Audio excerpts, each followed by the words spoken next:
now. Hello. I'm gonna need some confirmation if everything's gonna be okay. Hey, I see myself on my Twitch. I believe in this. It's in low quality. Is that just because it's buffering? Is that because it's starting up?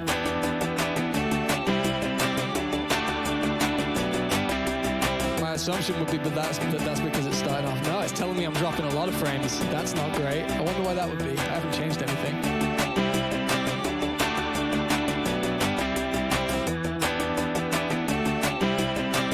I'll give it a minute, see if it like chills out, and if not, then I'll have to fix the problems. I don't know what's going on here.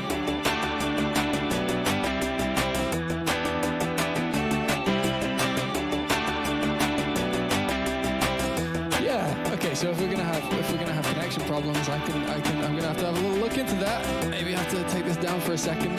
It's no biggie, you know.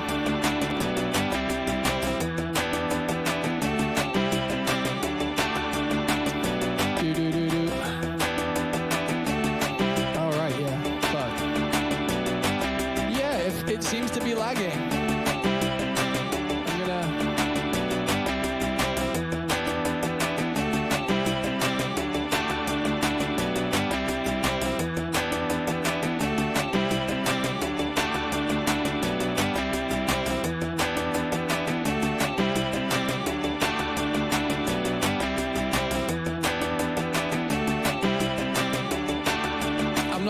I'm gonna chill for a bit, see if these frame drops go down. If not, I'll have to do some networking and make sure this thing is actually working, because you know, can't be doing a stream where it's like, you know, fucked. Everybody voting for drum and bass. I put that in there as more of an advisory thing. I don't think we're gonna do drum and bass today because we've done that the last 3 times. 3 times? 2 times? I'm starting to lose count already. How's today going for me? Did you ask that because you had a feeling that I looked like shit today? Because we were very late with the Disciple block party last night, and that was long.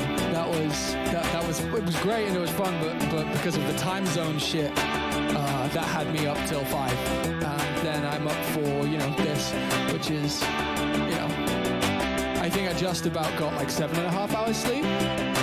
Something like that. I ain't complaining. Fun times. Always good times, but yeah. If you guys haven't worked out how to vote yet, you can do the number that corresponds to where they are, or the letter that corresponds to where they are, or type it out as it is there, and you put it in the Twitch chat, and everything's Gucci. I'm gonna while this plays, I'm gonna. Are we still dropping frames? Is it still lagging, or are we good? Just out of curiosity.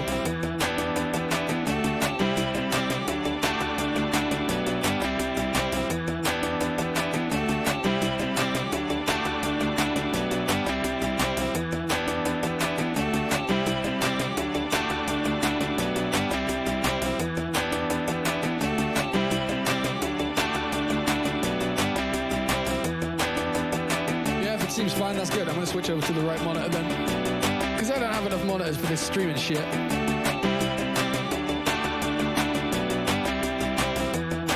What you're listening to right now is something I've been working on this week. I'm quite excited about it. I do have a vocal melody for it, but I don't have the words. That seems to be the theme at the moment, that I can come up with really cool vocal melodies and then not follow through with them. The drop sounds like this because there's no build-up.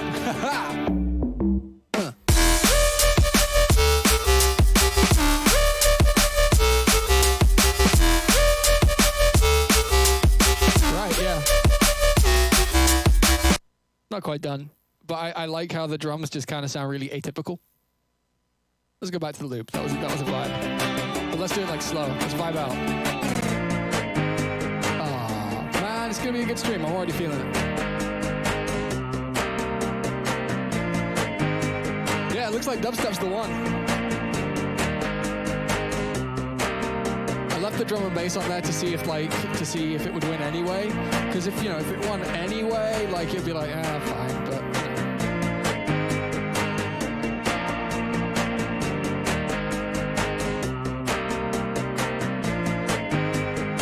If you voted hip hop and you don't think it moved, just try putting 3 in the chat instead, because I feel like that's a little bit more reliable. Because if you put hip hop as one word, it won't count it because it has to be in the same form. You know how it is. Computers, you gotta be very specific. 1 second, I'm gonna fuck my lead.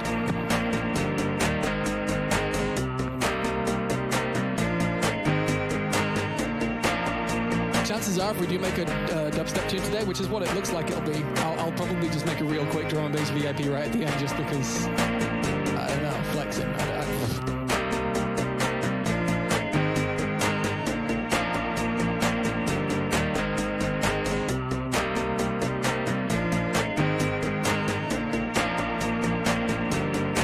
I was gonna get rid of drum and bass from the future polls, but it felt a little restricted. I don't know, like, if we make a sick dubstep tune, if we make something that I'm happy with and I'm like, okay, this needs to sit for a while now and I need to think about it, because that's what I do with a lot of my music, then I will just like, I don't know, what am I trying to say? Fuck. Yeah, I'll just move on to the next one. Anyway, while you guys keep voting, I'm gonna, hey, thank you, Bilal, again, yeah!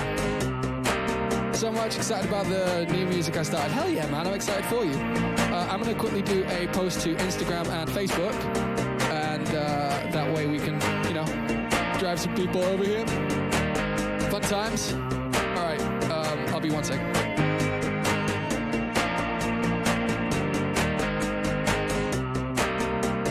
Oh wait, that's stories. We want to... I'll only be a moment, then we'll get on this stuff. I actually kind of have an idea for a dubstep track already that might be a bit heavy. We'll see.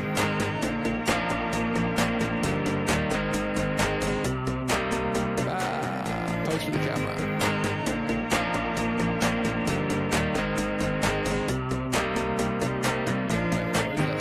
Oh man, I feel like such a boomer today.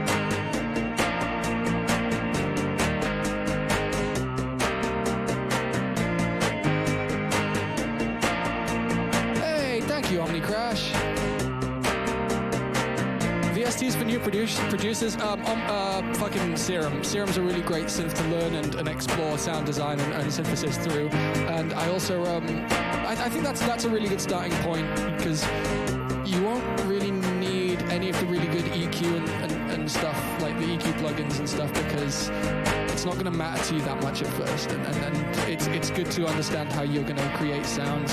I mean, like, I've actually been asked a lot of questions. Been asked a lot of questions about about my plugins and stuff. I'm gonna make a list. There's a website I saw recently where you can list all your must-have gear, and I'll do that sometime this week.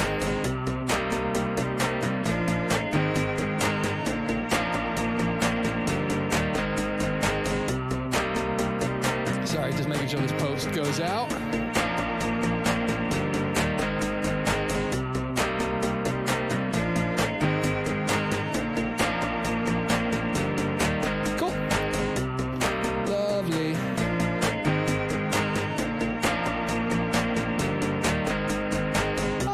So many less viewers than last time. Weird. Right, dubstep wins. So that means this project file is going to get changed to 150. I actually had an idea for a dubstep tune, but first I feel like making drums first today. That's kind of... My voice is a little quiet. People were saying it was too loud last time, but we can totally fix that. It might be because that was like fully mastered music, actually. What I'll do is I'll take the Logic volume down, the mic volume up, and that ought to do it. I'm assuming that's cool. I'm going to quickly refresh my own stream readout here because I was pretty behind. Cool. Nice. All right, today we are making a dubstep track. I'm not sure about exactly how this is going to sound yet, but what I do want to do first is get some drums in place. I've found recently with dubstep, less is more on the drum front, just like keeping it super, just like sort of thing, and let the bass be all the energy. It's not so much. It's not as drum heavy as drum and bass is. I would say when it comes to dubstep, unless you're like really after a particular sort of like drummy track. But that's not what we're doing today. That's not what we're going to go for. What I'm going to start with kick wise is something that I've been doing a little bit recently, is getting kicks that actually let's start this out right. Let's get a megascope out. So this is going to be our guide. This is our key to seeing what the fuck's going on. Let's do that. Collapse it a little. Leave this here for now because we ain't gonna need any of that space yet. Gotta love coffee. Right. So recently I've been trying this thing with kicks where you get something that's kind of not so much of a dance kick. I've got this one here that I made earlier. Synthetic one, I believe, is the good one. Let's have a look. That's very quiet. Yeah, actually, that's why I'm gonna turn the instrumental back up, because I have a feeling that just because of how it was, the thing was quiet. So something like that, that's really soft but incredibly bassy. You can that sort of thing. Oh yeah, the Paul. Thank you guys. I was all excited to make music and shit that I forgot that there's other things that need to be done. Sorry. I can fix this. I can hide this, Paul. There we go. There we go. Perfect. Lovely. All right, back to work. Fuck.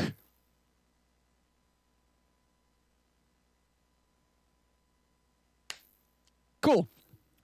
Now that embarrassment's over. So kicks. So yeah, this may not stand and this may not stay. Let's save this so we're not like editing the raw audio. Dubstep. Strawam, just like last time. Right. So this kick is super, super bassy, not very hype. Right? It's got kind of like an acoustic tone to it. It's pretty much almost just like one frequency, but it's a good one. It's like it's heavy and low. I've been finding that using a kick like that and sort of just playing with disperser into it is a really great way to get something kind of hype that you know is going to have really good low end like later. Let's fuck with it for a minute. And if I don't find anything that's inspiring, then we're just going to leave it and we're just going to get a good kick anyway.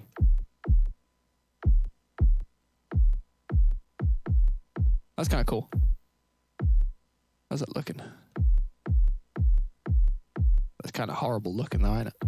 You know what? This is one of those things that's nice to take your time over, but on the stream, I feel this kind of urgency that we kind of need to be moving, because otherwise, you know, I don't want to be sat here like tweaking things and just being like, oh no, what if I change this by a tiny bit about, you know, all that shit. Okay, so let's just get that same kick that we had the other day that was cool, the rhythm kick, because, you know, name says everything. We're not going to go full rhythm today, don't worry, but it's definitely good to go in hard with the drums. Where the fuck is it? Oh, there it is. I'm not going to use the kick clap though. I think I'm tempted to just do like a really stupid, shitty snare today. I'm going to do that little thing. So for anybody who missed this the other day, we were talking about fixing and saving kicks that have too much mid. Even this one, even though it sounds kind of clean, has quite a lot of mid information going on after the initial hit. So if you listen to this, do that sort of like sound that kind of keeps ringing after the punch. That doesn't need to be there. Like, no one's listening to that. It's just taking up mix space. I said this the other day, so I'm going to go quick with this. So I'm just going to quickly get rid of that. I should probably save this as a sample at some point, but you just want that like click like that. So I'm just going to export that in place. Oh, wait, I'm soloing. Oh, my God. Spaghetti all over this place today. Right. Let's try that again. That's in place. Cool. And then you end up with something like this, which is missing all of its information in the middle. We're going to just quickly normalize every single one of these cycles of these waves, and then we'll have a lovely kick to start us off for our dubstep track today. Lovely, lovely. Normalize. Okay, already normalized. Yes, it is. Sorry, Logic. Did everybody come to the Disciple block party last night? Did everyone catch the sets? Was it just a great time for everyone? Did you miss it? Were you on European time and then it was like, oh, fuck this, I'm going to bed?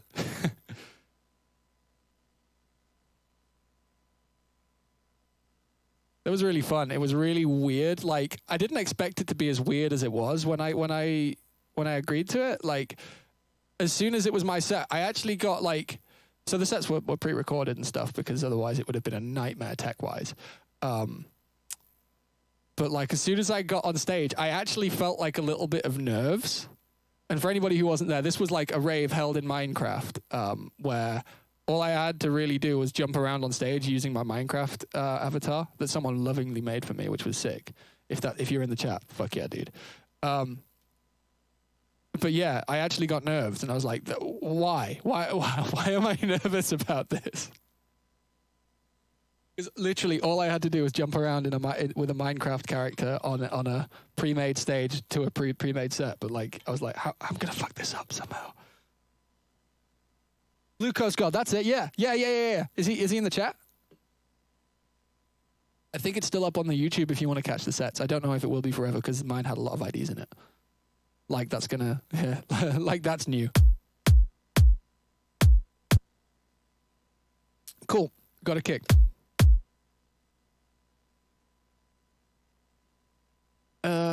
Let's go straight in with like with some samples. I've got this one. I think this is Eric from Eric Hayes, who sang on a couple Faint tunes, and for a while was the guitarist in the live band. I always find these kinds of hits are necessary for like a dubstep tune to sound kind of correct. Like, kind of already got a groove there.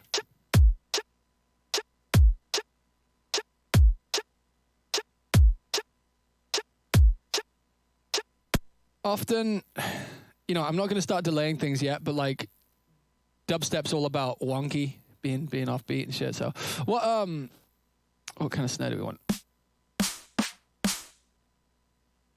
You know what? When it comes to aggressive, more aggressive music, like a dubstep tune or something, it kind of pays to start limiting from the beginning. So, what I'm going to do right here is go with Ozone Maximizer. I like it at zero character. And then you like just leave the threshold like quite high. Hey, who is that lovely person with the donation jingle? Oh, Moonarium, thank you so much. Thank you for your music. I like the uniqueness. Oh man, thank you so much. I really appreciate that. Thank you. I hope I can live up to those expectations today. All right, I'm going to pick up the pace a little here. So we've got a limiter sitting at 0 dB at the top of there. Like, it doesn't really matter where that threshold is, but like that's roughly where we're at already. So from the very beginning, you can start playing with that limiter. And I'll show you exactly what that looks like. So this kick, I'm into it. It works. I might end up shortening it. I might end up getting rid of it. But it feels like it's not hitting that hard. If you duplicate it and then have the same sound going louder over the top of it, you can throw that into the limiter at the end. And like the limiter keeps it in line. And this is how I make my at least my first mix of a dubstep tune. Also, this oscillation needs normalizing.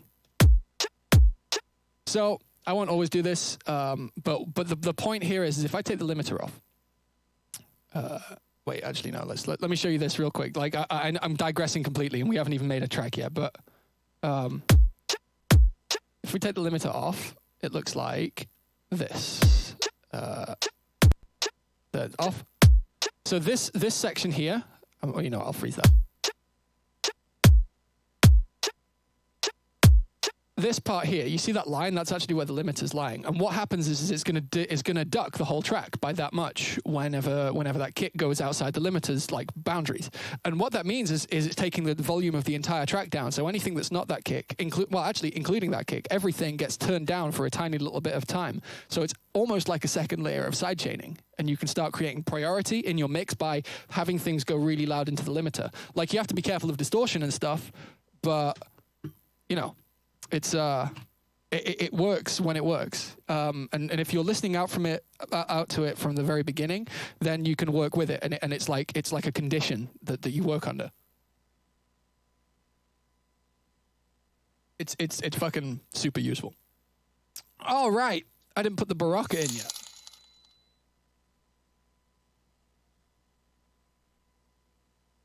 Hey, origamidos. Hey, I feel like I saw that. I saw someone with a fox shit. Was that you, dude? That made my day. So the barocca is now in the water. Right, so back to work. I've got this this snare that I've been using quite a lot recently. It's a bit high pitched, but we can pitch it down.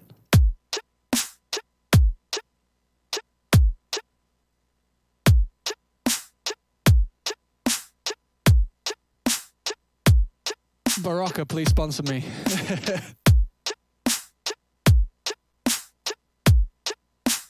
I'm not going 190 BPM. We're at 150 today. Right. Bit high pitched. We can fix that.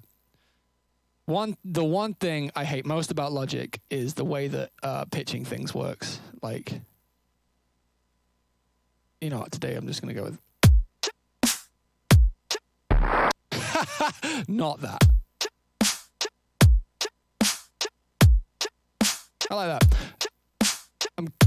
So often you want kind of zappy transients on dubstep, so maybe a little bit of that.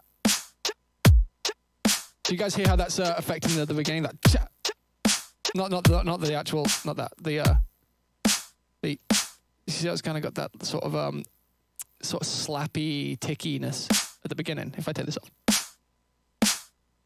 kind of makes it sound like it's been hit a little harder. Like, that's why it's like really turned up, but cool. And I don't think it's delaying the transient too much either. Hello? There we go. Yeah, I'm into it. Let's roll with that. Right, so we have... If I put it up to 300 BPM, it would just become full-time. So the snare's missing a little bit of high end, a little bit of madness, but you know, that's, you know, this is the process. I'm going to use this snare I made the other day for the tail. Maybe the whole thing actually. I might just low cut it instead of fading. Sometimes you want to fade your tails in. Sometimes you want to just fucking throw it in and just go. Yeah. Big difference. Like it. Into it. It's a little bit long though. What I might do, because it's a bit of a flex, is I might put a flanger on this tail, because like often it's cool to have something that's like super wide.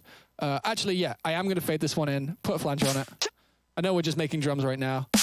We'll get on it. That sounds nice. Into it. Very into that. Ugh.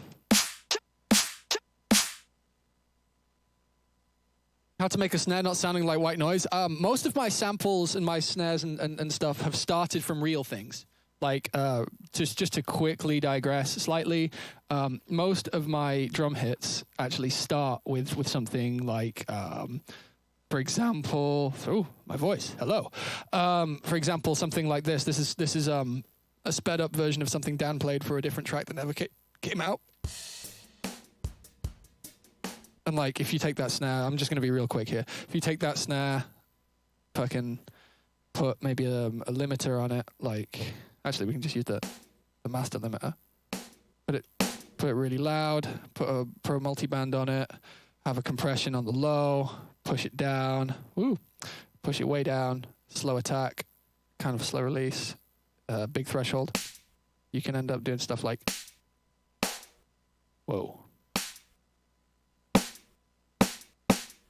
And then like if you start like saturating something like that or even distorting it, you can just kind of like, you can feel something like starting to set up, and like, you know, you spend a load of time putting those things together and finding something. But like tails from real snares, then distort them or things, or like what we're about to do right now is we've got this thing. That coin sounded quite cool over the top. Maybe we'll get like, we'll get that. Origamidos again. Hello. Thank you, dude. Still catching the stream though. Need more Fox. Ah, my dude. Right. So, let's make sure that this low cut is after. I'm gonna put a flanger on it. This is what I'm looking for, is something kind of like metallic and like that's kind of cool already. Kind of got that sort of expensive, sort of like very electronic sound to it. Put that over the snare. Usually shit like that sounds cool. Woo! And it's really wide too. So you know, with that to the side.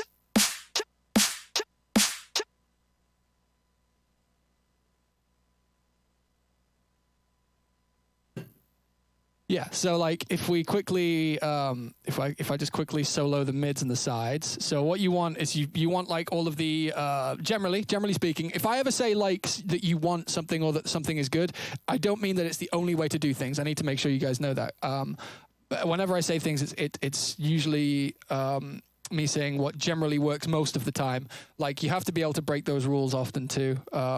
But you know, we all know that. So real quick, I'm just gonna solo the side. So phase invert right, mono on. So that's just the sides on the snare. So we got, oh, and the mono is nice and clean and less taily. So actually the mono ended up being clean.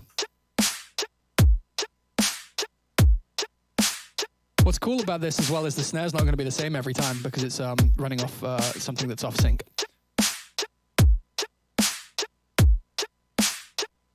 Right, so let's get some hats in there. I don't want to go too hard on the hats today. Do I use that same hat I always use?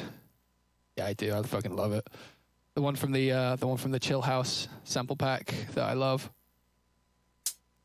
Nice hi-hat. We're going to distort it today, though. Or maybe saturate it, excite it, whatever the fuck you want to call it. Let's just quickly make sure this hat sounds nice. These are all things that I would usually just take a couple minutes to do, but I feel like it's useful to tell you guys exactly what's going on here. So just distorting that. Better. Big difference. Actually, I'm going to use satin because then I can dry wet it for the transient to stay cleaner. So the reason that would be is once you start saturating things like that, you start losing the little tick at the beginning, which is a lovely part of this. So let's, warm tape.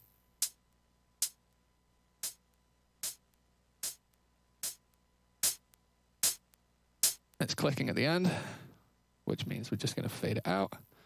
Fade out. Lovely. Maybe even shorter. I'm also going to grab that same hi-hat loop that we made the other day on the first stream, which is just my mics on my favorite hi-hat, which is in here by Zanzhar. Who was that? Hey, thank you, Matt Beardless on Instagram. Oh, that's a long message. I don't know if I'm going to get that in time. Stay human. I missed loads of that. I'm so sorry. Fuck. Thank you, though, Mr. Matt Beardless. All right, anyway, let's... Okay, so the flange is a little over the top. Just take the mix down. Cool. So when you... Let's just get this hi-hat in there before I chat any more shit. Just try and find some.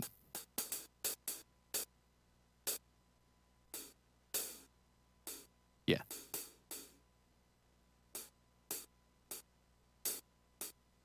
Actually, let's swap those around. That one's a little harder.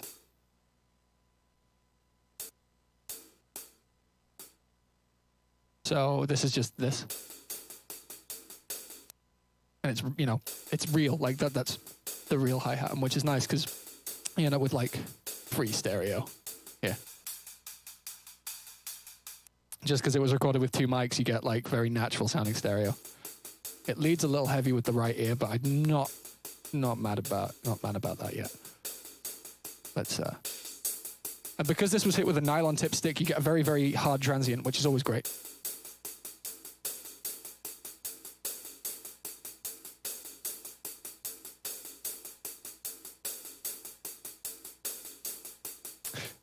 Most of the music I make is for DJ sets right now. I think that's just in response to the album, and that I spent a lot of time writing songs, and that was really fun. And I'm not moving away from that. It was really enjoyable. It's really enjoyable to kind of come back and not do that.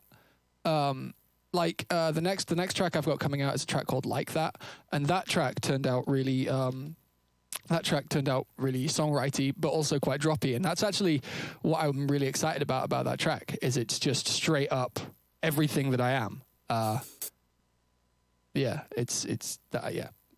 don't really know what else to say about that. I think Like That and Bruises and Dreamland and Go Like are definitely like where my head's at right now. What I do on streams, because it's a lot easier to just, and I imagine a lot more entertaining for me to be doing like production and talking about it on stream, because otherwise, if I was to be doing like songwriting and stuff, it would just be me sat here like catatonically, just kind of like listening to it and humming, because that's how I write. Like that's you gotta sing over what you're writing to be able to tell if it's gonna work, and that wouldn't be fun for anybody. Like I don't mind like if I end up writing a track and needing to do a vocal session and it's a good day to stream, then I don't mind doing that, but I'm not going to write vocals much on stream. I don't think it doesn't make sense.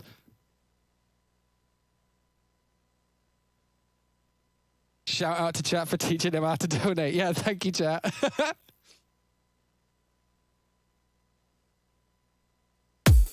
How much of the track do I have done before considering vocals? That's not a predetermined thing. Like honestly, like I might hit a chord on this and be like, oh shit, there's the vocal in my brain. Like it just triggers it straight away.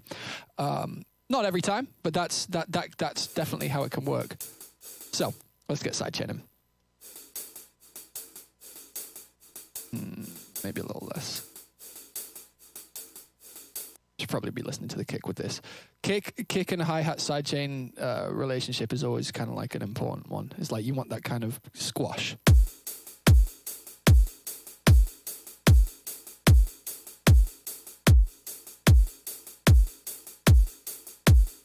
Don't know if I like that transient anymore. Might need some EQ on that. All right, we're getting there.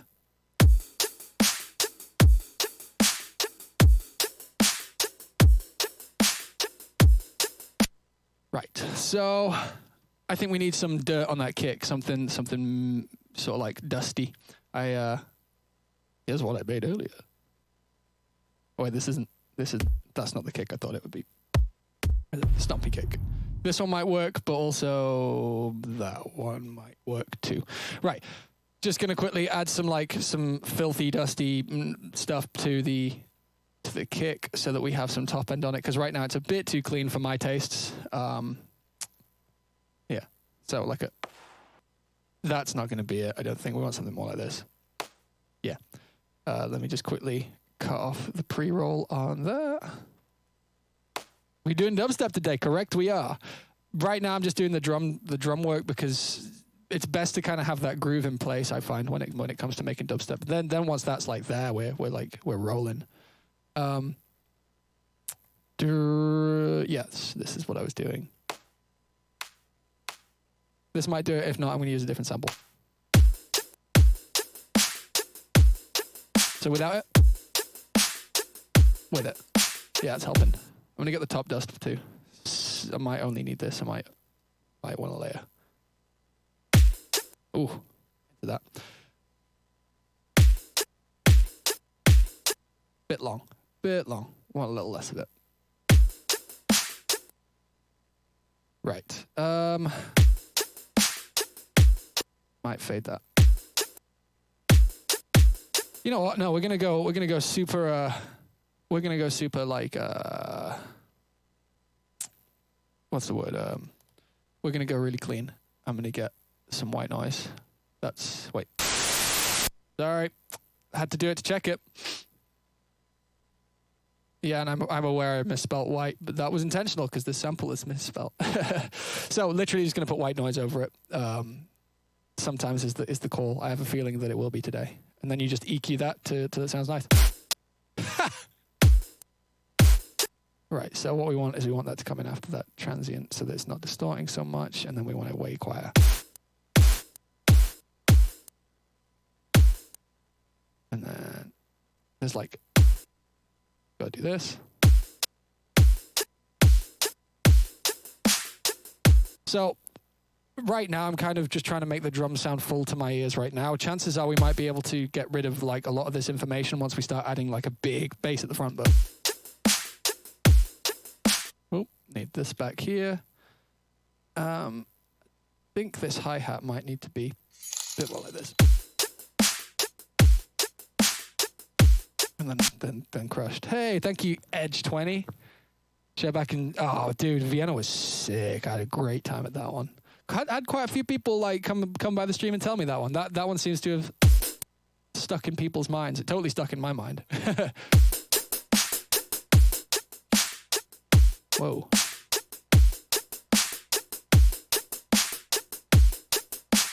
So I know it seems like I'm like spending ages on this thing, and I guess I am, but I'm trying to get like the groove like bouncing with just the drums. So like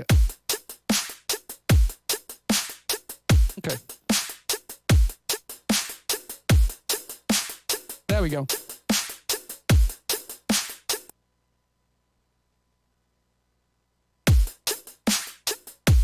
You know what? I don't want these. I'm just gonna mute those now. That's better. Got that kind of pace to it now. So I had this idea for a bass actually last night. Let's see if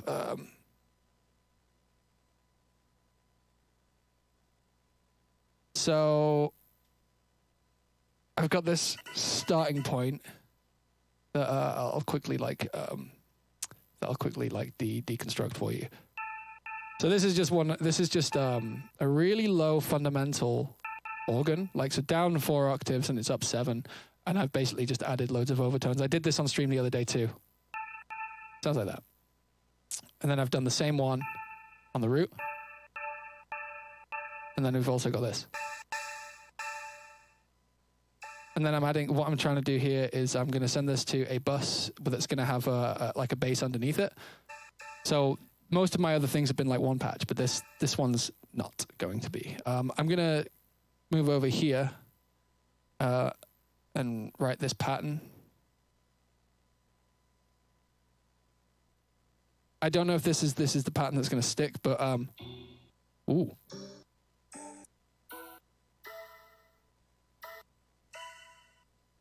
I don't like it. Yeah, fuck it.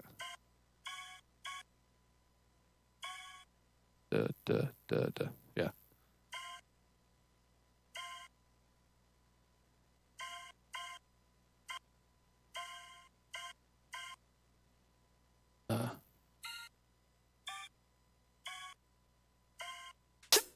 Right.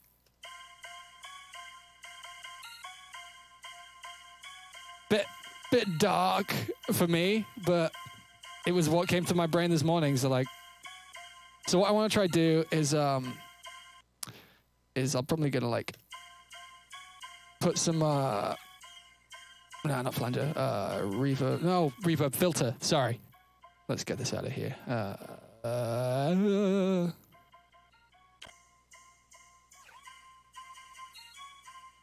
Got a kind of reverse-y kind of effect. Yeah, it does sound like an intro to like a trap track. I like the fact that it's kind of delaying itself too. What I've deliberately done here, and what I will be deliberately doing once we start hitting this sub, which actually I'll do now, fuck it, is the sub's going to have a slightly slower attack than the high part. And what's important about that is once you compress those together, what happens is the high part comes to the top of the compressor and acts like a transient for it, and it's gonna like make it feel like it's kind of slapping, or it's almost kick-like, but not actually. So let's just quickly write this. Envelope. Let's not have this to BPM. For now, I'm just going to use a sine just to kind of take up the space. We might want to We might want to add overtones and distort it and stuff later, but that's too low.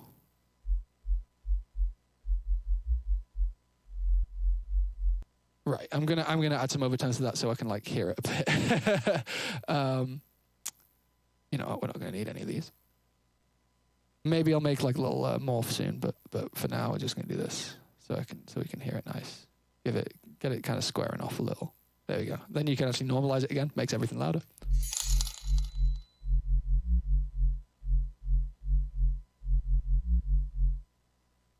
When this is all over, I give you an electrical organ. Wait, what? Hit me up, dude. Yeah. It says Instagram. DM me. Just say electric organ. I'll hit you up after this. I'm curious. So, right. We might actually just want to make this yeah, fuck it.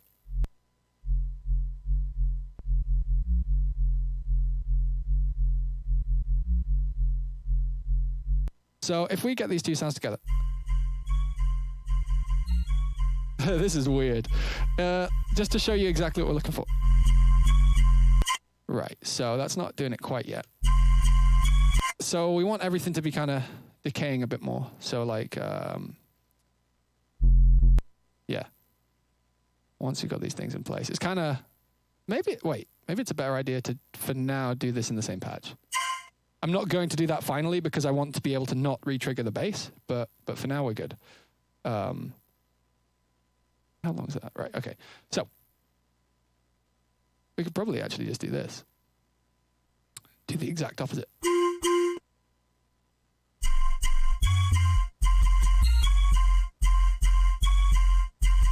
So this needs more resonance. This is weird. This is a weird little patch. Oh, right, that's going to be affecting that. All right, I need to change a couple things. Let's leave this up here and then have this be the envelope for the volume of these things. That goes to there, and that's like 79. Right. Sorry. Setting up everything. The reason I didn't want it on the envelope is because I don't want it affecting the sub. I want them to have amplitudes independent of each other. Right, okay, envelope.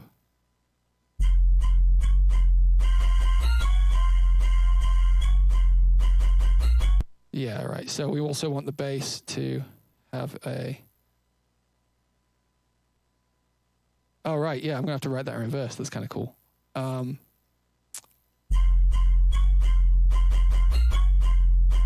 Wait, why is that happening like that? Do I need to do that? Right. This is this is way more grime-esque than I usually am.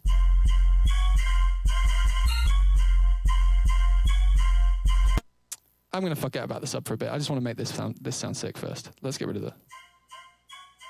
that for a bit. I'm getting ahead of myself. So let's get this slapping. There's a cool way of abusing.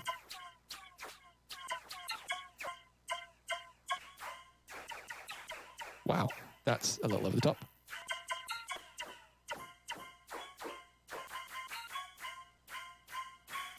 Very trappy, very trappy. So I'm just gonna add like shitloads of modulations and kind of EQs and stuff till this sounds like expensive, I guess. Let's just see exactly how we're... Oh, nice, we're up here. That's gonna leave us loads of room to just kind of have like overtones.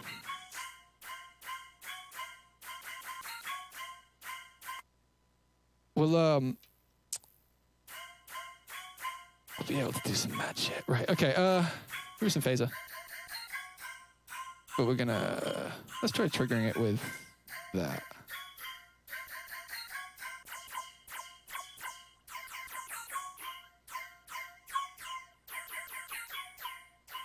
Thing is if this is really cool and it's a bit too dark, this is just, you know, we can just make this into chords like whatever, you know. But for now, it'd be cool to get a cool, like, maybe darker thing.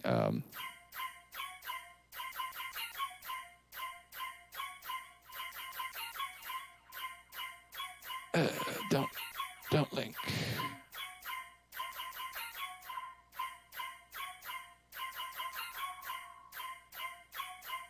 Just you know, adding stuff. Have I ripped something off? People keep saying shit. Sounds like play. Is what? Oh wait, the Tokyo machine tune? Wait, let me check. Because if I'm ripping something off, I don't want to fucking wait. Tokyo machine. I mean, like, you know, it's totally a thing to be able to just accidentally in your brain rip something off. So let me fucking check. Because I know it's tunes.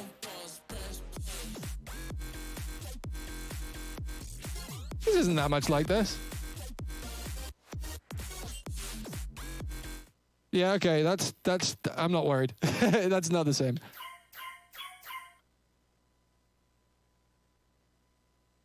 The beginning of it. Play. Don't pause. Oh, I see it. I see what you're saying, but I don't think this is going to end up that similar to that. Fair enough, guys. I hear you, but for now we're safe, I would say. I think I want to change this filter a little bit.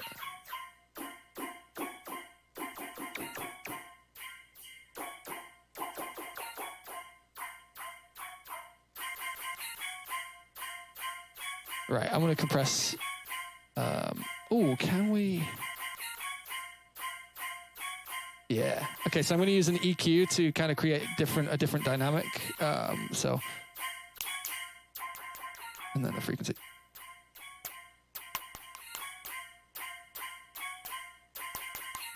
Because if we feed that into, a fuck, where is it? If we feed that into a disperser, often that sort of shit works really nice.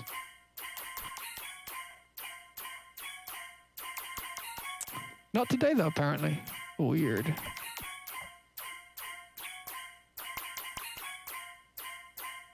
I'm gonna leave that for now. So, I might change this lower one. Let's see how this sounds if we fucking just go for like a...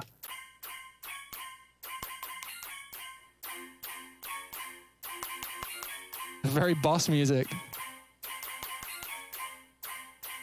I quite like that. Maybe if that's mono. Yeah, I like it. Nice and metallic.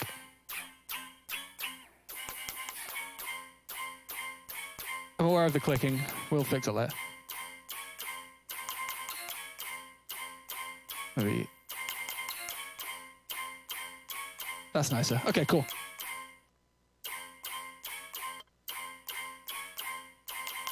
Yeah, the click's pretty bad, isn't it? Oh, it's the release. Or is it?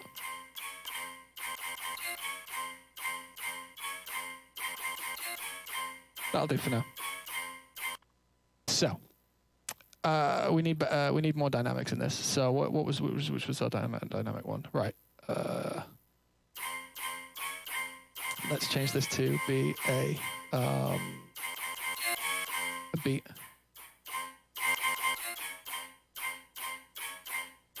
Yeah, that's better because we can now start adding like springbacks, like spring reverbs and things to fuck with it. Oh, did you hear that? Yeah, sort of sound that's coming through it. I feel like if we gain into that.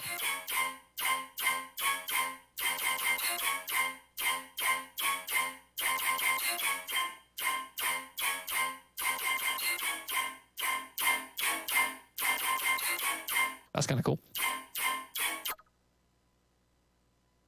Fucking, just so we're aware, I'm gonna just throw this over on the drums, just see if this kind of rhythm and stuff is working with this, like just to get an idea of where we're at. In a second, we're gonna start like beefing this up, but like we've got to get these overtones right first, right? So. Ooh, it pulls nicely. Okay, we're cool. Like, very easily, we could repurpose this into something really melodic because it's just a fifth chord, but...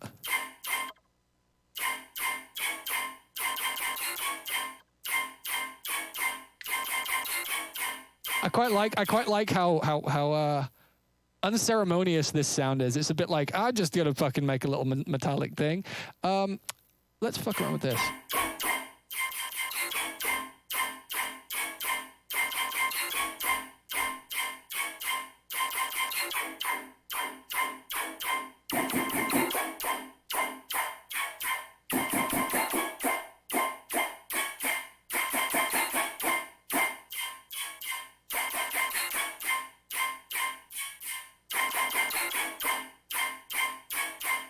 I don't even know what the fat knob does. I'm not even gonna lie. Like the fat thing just, I see people use it and I'm like, that didn't change the sound at all. And like, I pride myself on my ears.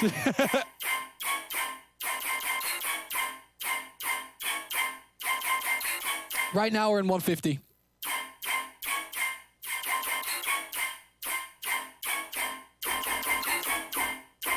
I like that, but I'm gonna EQ out this like midish area. Yeah, we can just do this. Right, so I'm also going to add a tiny little bit of reverb to this, and also probably going to change the mix. Right, I think I'm ready to kind of like get some to get something going with the yeah. Actually, let's reverb it before multibanding it. Yeah, fuck it. Yesterday I was on my Instagram kind of preaching about vertical phase, which is a term I made up for something I don't know the real name for.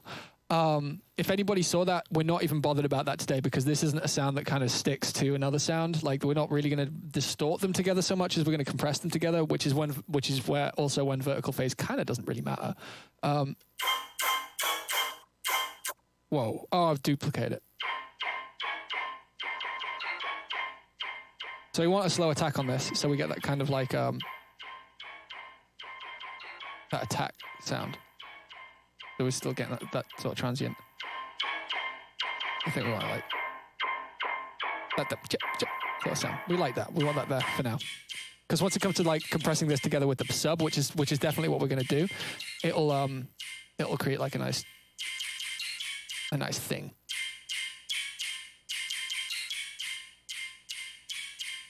Right, same for the high end. Whoops.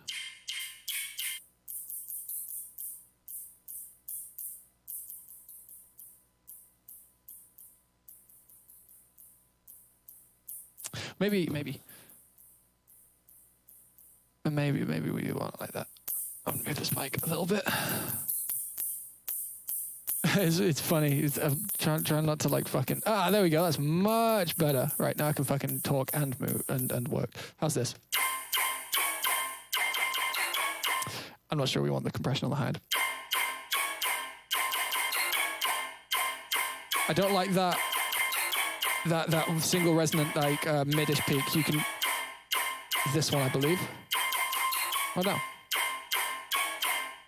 Is it that? Yeah, that was it.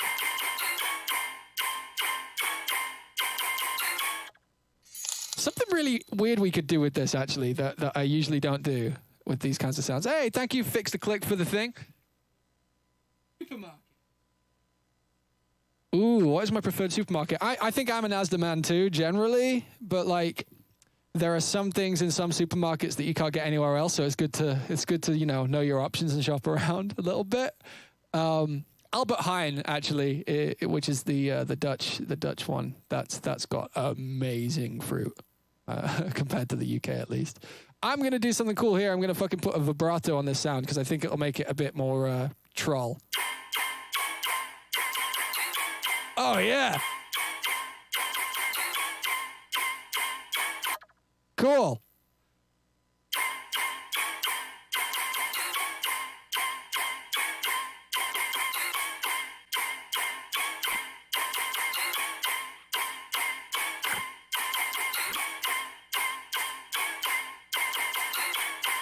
Cool. Let's add a sub to this. After I quickly go to the bathroom because too much coffee. One moment.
Yes.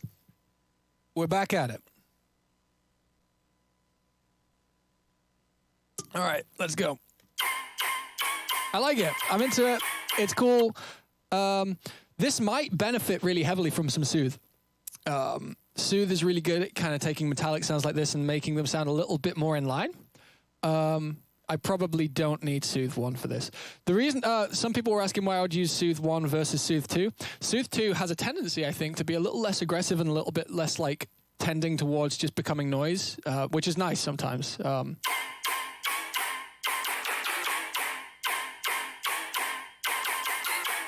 I think we want to low cut that because we like these ones. We're less into these ones up around like 4K. And then we can EQ that area back in. See, you know what, let's do the cool fab filter thing. Do you guys see how much better that is than this? It's so much more expensive sounding. More full spectrum, more flat. It's nice. Big up Soothe, amazing plugin.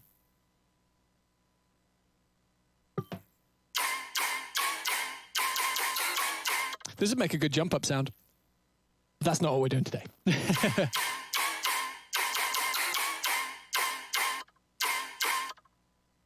Just to check. I'm just curious.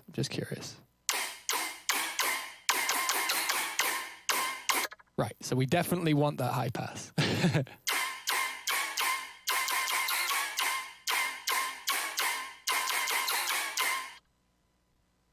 Right, let's make a sub.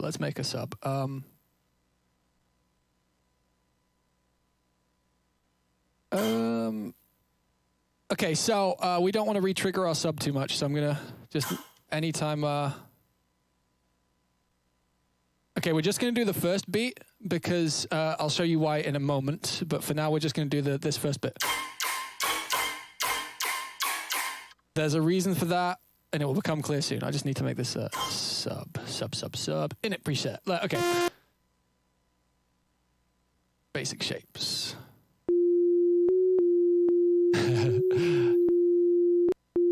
Gotta love ourselves a good high-pitched sine wave.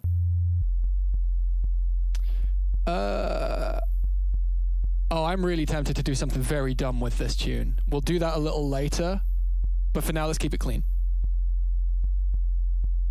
There's a really cool binaural trick you can do that you can make a really fucking weird things. Anyway, not the point right now. Let's so first things first, I'm gonna have a re-triggering 1/4 so that we can put that on the sync. So we get some.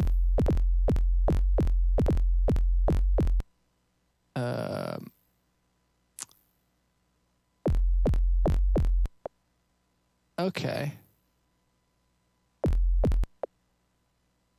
Right, fuck that for now. So what we're gonna do then is we're gonna, high cut that pretty hard. Low cut that.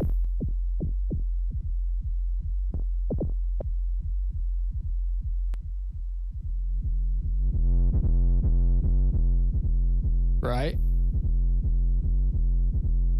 Let's check this on an oscilloscope. I'm curious to see how that's actually folding it. That's nice. We like that.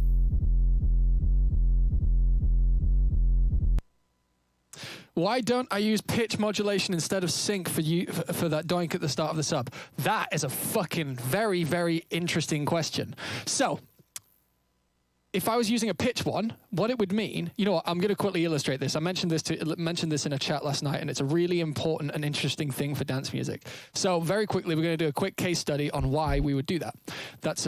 This is something that, if you can't get around, then of course just do it however works best. But, right, so let's add a sub here. Analog, basic sine, let's get rid of the thing. Right, so if you think of dance music, especially music you're going to be playing loud on big systems, you obviously want the low end to be as good as it possibly can be. Also, you want it to be as good as it possibly can be. So it becomes a physical thing. The sub bass, it runs around through the like it comes from the speakers, hits the back of the venue, and bounces back and bounces all around the room because that's just how sound waves work. If you're re-triggering different subs, whenever you play this, if you've got it on re-trigger, whenever you play this, it's starting here. When you tell it to, it starts here, and then when you depending on when you let go and re-trigger, you might have stopped it here and had to start here again. That means that you're completely re-triggering the phase of it. If you hold out a note for long, if you're able to just hold out the sub, then that means that you're never re-triggering the phase. So if you're by that same logic, if you're doing pitch modulation on to do the doink at the beginning, as you said, let me just do this. Whoa, that's a bit heavy. Let's just something like that. What's happening is it's speeding up and slowing down that, which means by the time it's got to the bottom, it's not in the same phase as it was. You've changed it. because of the frequency change, meaning that. Let me illustrate this. This is some weird, very specific shit, but it's really, really useful for low end on dance tracks, and it's very, very finicky.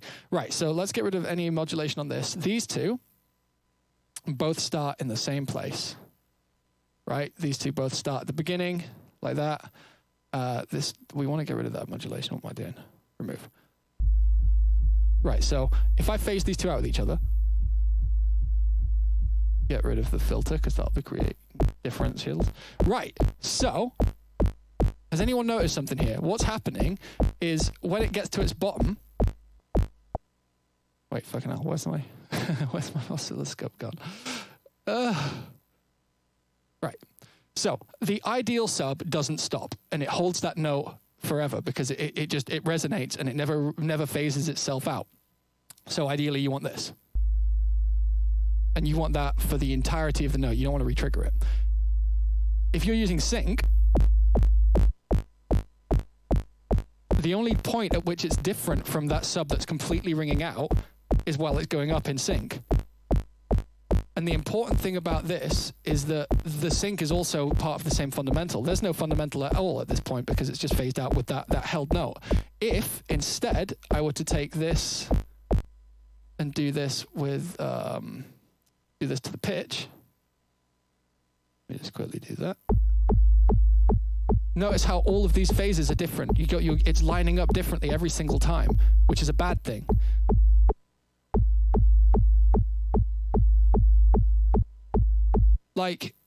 And the effect is the same. You still get, if you use sync instead, I just remove this.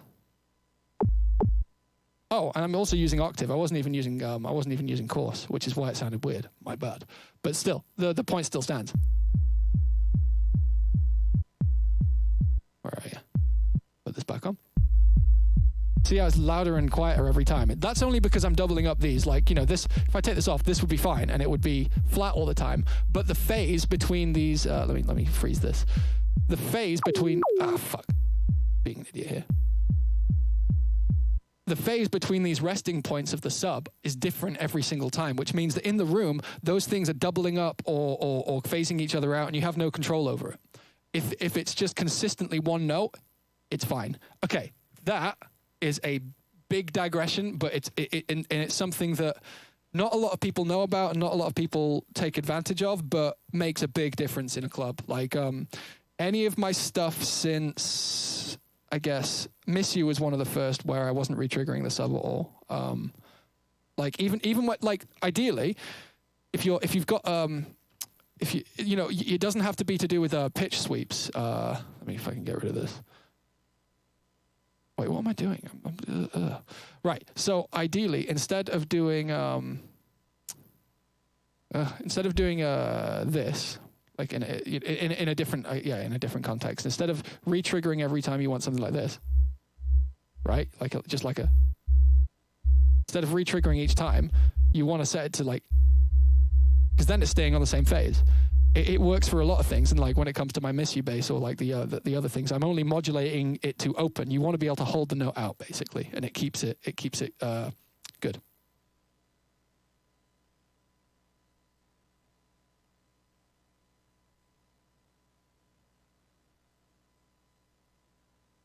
Right. So with that said, let's go back to this silly little riff. So I'm holding this one out, even though it's a retrigger on the high end. And that's why we're going to do this one differently, because we want this one to be eighths. So I'm just going to do this.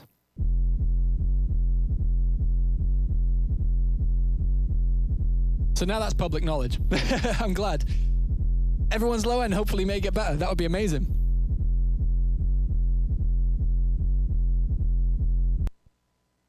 Okay, so out of phase subs is bad because I guess the main point of that is especially if you're hitting the same note over and over, having a different phase of it means that the standing waves, as in like the things that hit the waves that hit the back of the club and then coming back naturally because of bouncing waves in an environment, they're going to be different each time, and so you're going to get times where they conflict, times when they get louder, and it basically just takes control out of your sub. Whereas if it's the same phase each time, even if it's quieter because you're in the wrong room and like it perfectly phases out, at least it's consistent, and that's what you want, is consistency in low end. Consistency is more important than volume often. Where did I learn this? I worked it out. I'm not like the track. If you really want to know, actually, the track that did it for me was "Rush Connection" by Culture Shock Connection. Because I played this out, and the sub on this first note is just one big held note, and it was rumbling better than anything else in a club. And there's only one way, there's only a couple ways you can really dress up a sine wave, and I realized that it was because it just holds the note. That first note, because it doesn't re-trigger, just fucking goes. So yeah, sync is better than pitch modulation.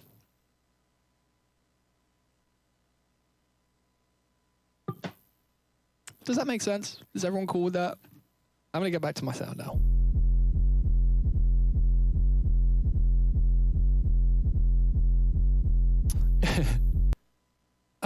So let's this sounds like it's gonna get bumping.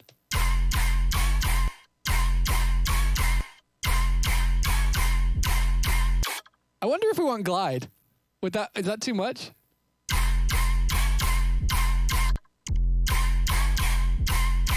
Not the right kind of sound for glide. I'm sad.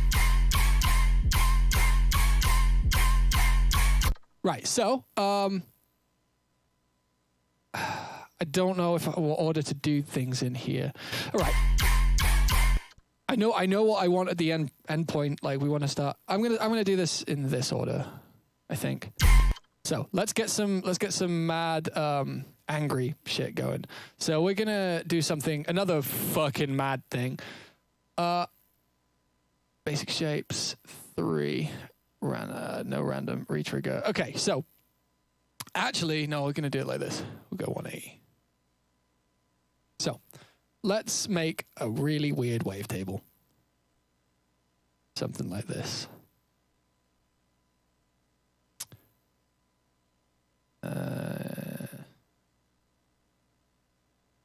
Yeah, that's all we want. And then we're going to copy that to B. And then this is going to be at 180. And then, wait for it, pan right and left. That's really low. We don't want it that low. Wait, why is that? All right, yeah. And we want this. So, something very interesting is happening.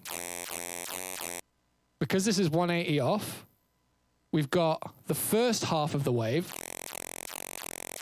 on the left and the other on the right. And these are both going to sit on top of the sub in the zero crossings. Check this out. Oh yeah, it's still frozen. And it's not showing any sound. What the hell? Oh, it's still frozen. Oh, is that because of the filter? That's annoying. So we've got some phase problems here. Let me just quickly zoom in on this boy. Yeah, that's sitting exactly on top. Right, so I'm just going to move these, move those. I guess the phase of the sub is the easiest way to do this. Or, yeah, phase on the sub.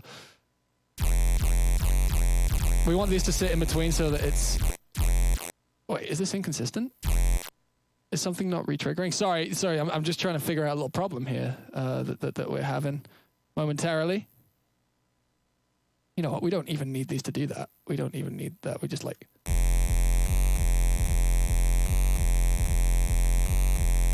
Right, so because of that filter, our sub's actually doing some weird shit anyway, so I'm gonna EQ that after the distortion.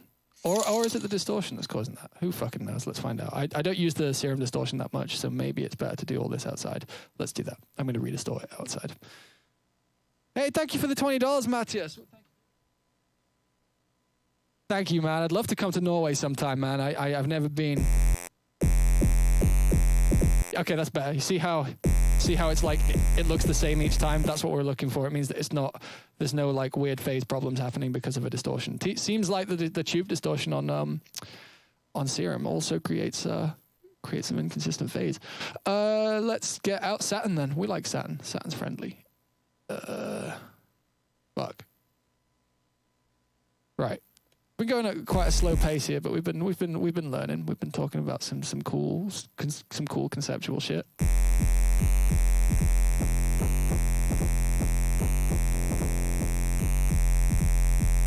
So we're gonna quickly fuck with the phase of this and put it back here. So what I'm trying to do here, there you go, that's it. See how the phase of those things is now completely in between where the sub is? This. So that high end is now here. If we were to distort this, we wouldn't lose any high end. It wouldn't be crushed by the sub. Yeah, it's a little painful to listen to. It's not going to be as loud as that. I'm just making sure that it kind of works. Now it's safe. It's safe from distortion, if you know what I mean. Right, so this wants to be... This is quite an interesting and weird and painful sound, but yeah, you know.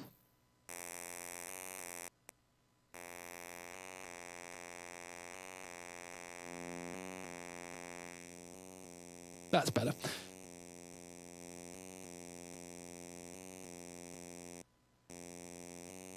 So if we were to distort these together, just as a point, it would hit the sub before it hits the high end.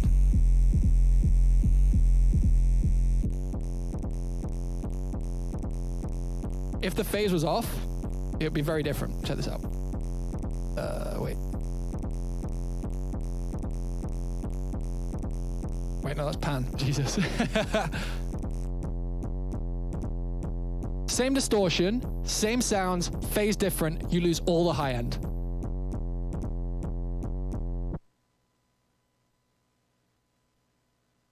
That matters, guys. That really matters. Phase is important. Oh.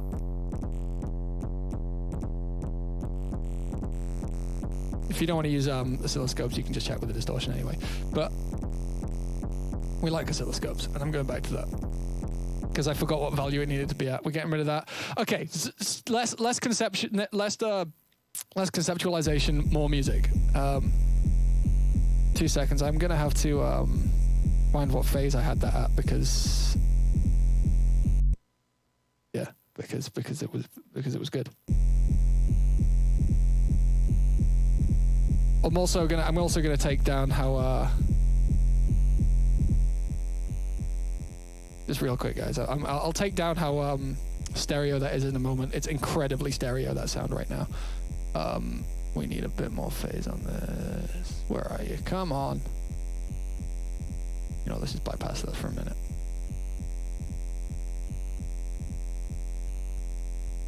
No, that's good. That's what we want it pretty much. There we go. Nice and in the middle. Lovely. Back to work. Okay. I hope everyone's learning stuff because I'm going slow here, but yeah.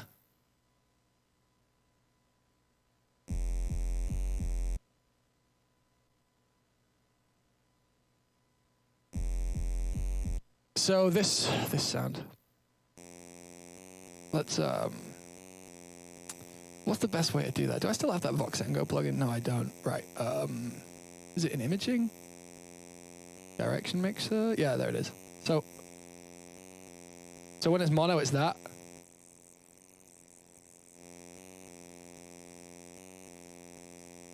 We're gonna do the same thing here. 1.4. Put this on the volume.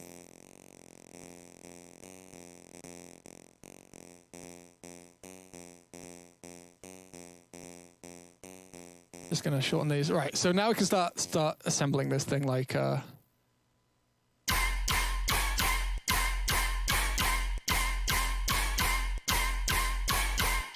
so did I make the sub really quiet? I did, didn't I? Yeah.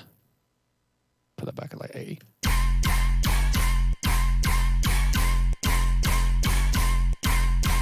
So we're starting to get some ag.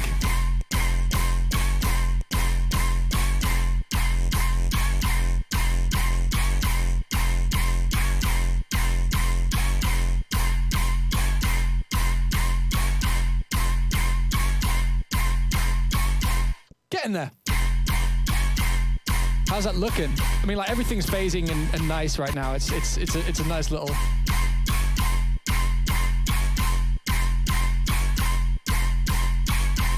I'm into this. This is going to be really cool. I think this is going to be a really cool like little setup. Might not be this riff in the end, but I like the rhythm at least. There'll be no sidechain and it won't sound quite right yet, but this is what it's going to be like. Cool. Into it. Chances are I'm probably going to make this swing slightly. Like yeah, that's way better. Anyway. Back to work over here because I don't want to be mixing it yet. I just want to make this patch as interesting as it can possibly be. Man, everything is phase. Another thing about like lining those things up is that's generally how sounds end up forming in real life too. Like if you think of the way that things like the ideal here is that you're creating the source of the sound. You're creating so. Before any modulation, before anything else, you've got your throat, if we're thinking about the human voice, you've got your vocal cords generating a signal.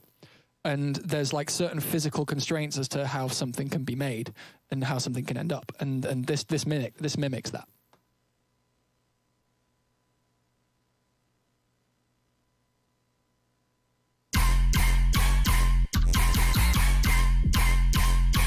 So real quick, I'm gonna make the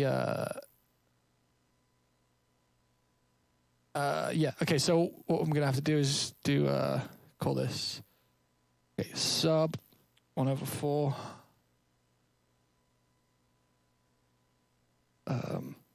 ticks. Ooh, Jesus. Ticks 1/4. And then we'll do this one. Sub 1/8. Ticks 1/8. So the thing here is this is when this phase thing becomes a bit annoying. Is that for this bit we need to create a different thing. I could automate it, but I hate the way Logic works with automation, so I just never bother automating on Logic, to be completely honest. So we turn this into one note. It sounds like the beginning to like a hardstyle tune or something. And then we do the exact same thing. We're just literally changing the speed of the LFOs here.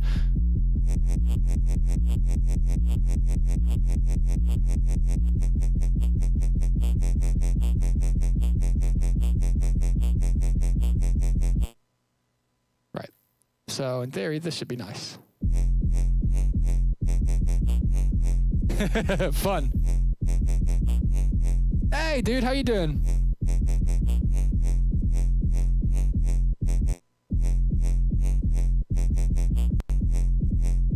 I think maybe these want to be a little bit later. So, I actually also had an idea. I kind of want to do this. Yeah. Oh, we got some run over. Whoa.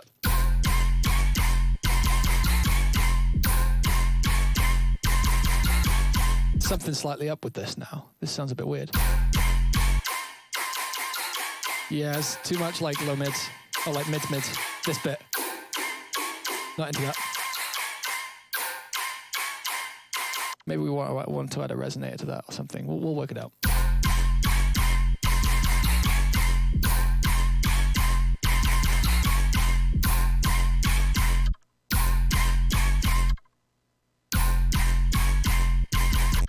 Perhaps we want to put that after the EQ. I want to check the sides again, see if that still all sounds good. So, sides. Mono. Cool, clean, like it, nice. Hey, Story Music, thank you so much. Big love to you too, my dude. How loud are my speakers when I produce? Not super loud. It's there's like roughly a good level. You don't want it too loud. If you have it kind of quiet, you'll always find yourself mixing things to the front quite effectively. If you have them sort of quiet, you'll bring things forward so you can hear them. Once you go loud, you kind of stop losing any kind of differentiation that you might want. I also probably need a oh shit, I just deleted a load of shit. Right, probably want a, oh God, it's crashing. Guys, it's crashing. Oh no, we're good. Let's save it right now. So I'm gonna have a sub that doesn't like cycle. ENV. And then let's get an enveloped picks as well. So the reason for that being is that we have that re-triggering going on this this note here, this one that's like longer than a single measure. So we just want this. Where are you? Envelope. Which means we can now elongate that. Lovely. Same for the ticks. Yes, envelope. Yeah, right. Let's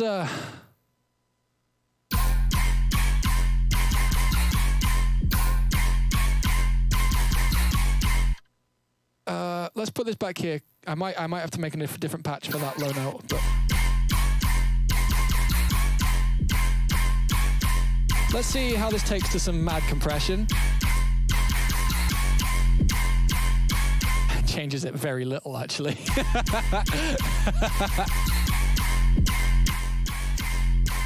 That means it's nice and flat, though. Right, multi-banding it is. And so people ask me why I would use FabFilter multiband so much when it's when I talk about multibanding creating phase problems. FabFilter multiband doesn't. Dynamic phase mode is just awesome, basically. TLDR. Oh wait, I'm doing the wrong band.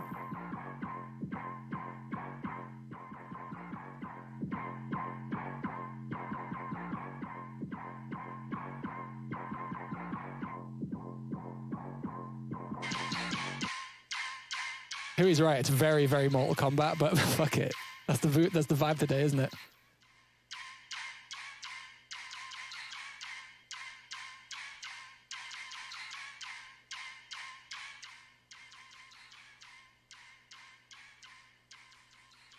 Whoa, I didn't mean to do that. Sorry.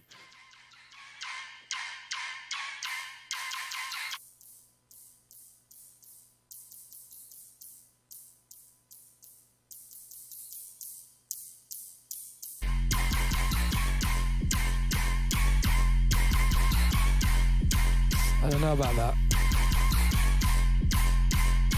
Yeah, this is better. I'm curious to see how it takes to just some like some gentle saturation.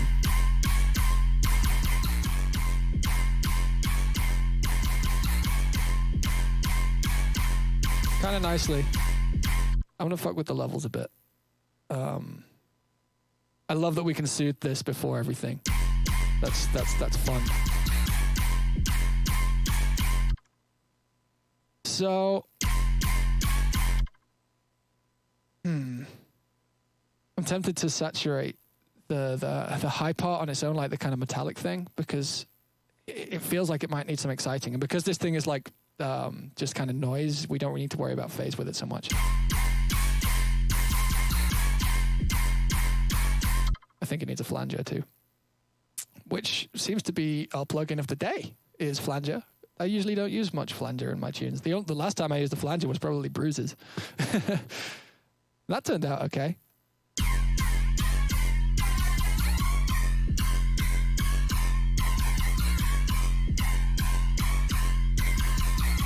Kind of into that.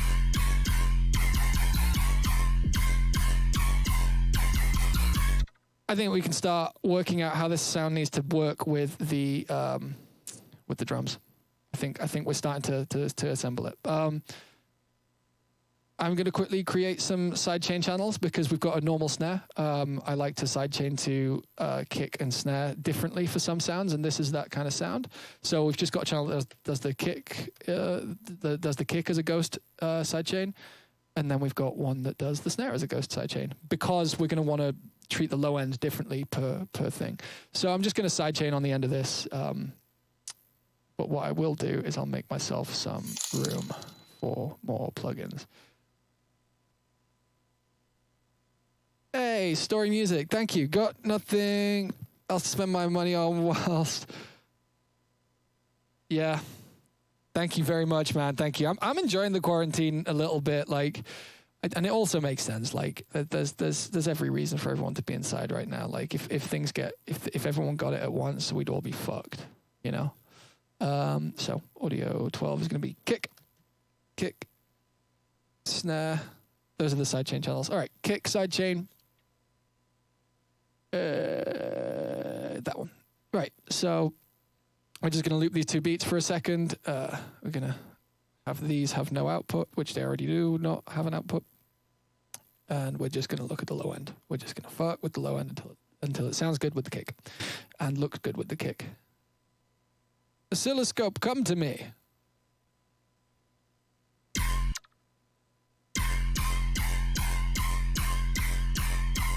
So one of those is going to have a kick over it. All right, let's go. Seems like the patch is going to be a little quiet too, so let's up that. Right. Okay, let's get phasing. External, free. Do that. That's our start point, right? Need some release.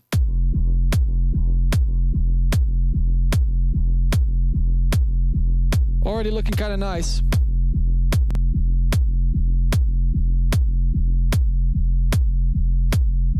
I think probably want to take that down. So that's bow tying. That's the thing I talk about all the time. That's what you don't want. What we want this to do is look like the kick just kind of rests at the end. That's quite close.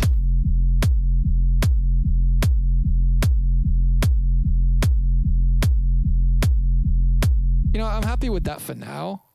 I'll properly mix it later. But like, this is good for now. Let's not spend 20 minutes sorting out kick phase. 3. So now we just need to make it sound like the kick is like destroying the sound, like.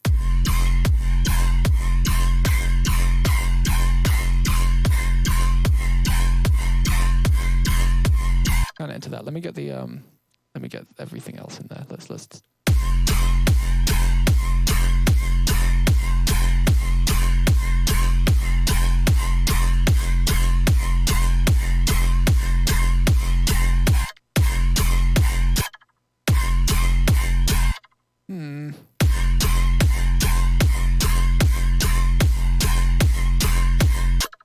into that for now. It's not perfect. Let's get the snare going. Let's use the same part of the pattern, just so it's like. So that wants snare. Woo! We might be done there. That just sounds good already. But we want less push of the low end. We only want a little bit of space for the snare. Or do we? That actually, okay, so this is one of those rare times where actually pushing out the sub for the snare actually has like quite a big effect on the sound.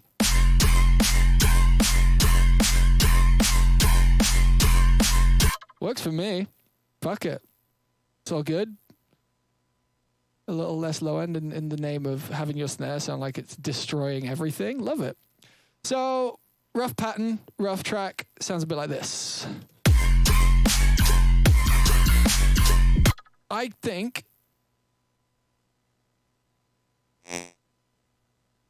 we want to do this. And have like a stupid little other bass sound here. Yeah. Wait, what? Have we got... Is there two of this? Oh, I shortened the wrong one. Lovely. I do this for a living.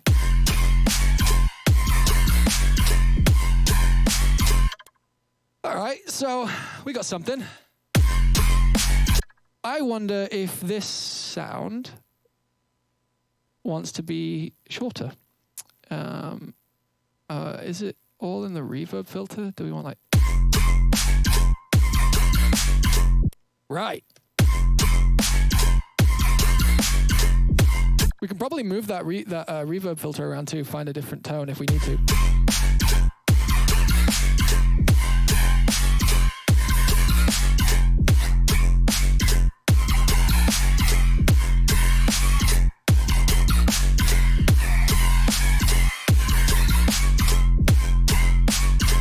Like, chances are, if we really want to make this interesting, if we really want to make this interesting, we create like 5 different versions of the same patch that all hit different parts of the reverb filter, and then it's like moving and changing, which we are probably about to do. Let's do it. Fuck it. Like, it's really important that this patch like slaps. So let's get this first hit sounding cool. So like I'm gonna like take this down an octave again. So I'll have to do that. Yeah. And maybe we can make this really slow, like it.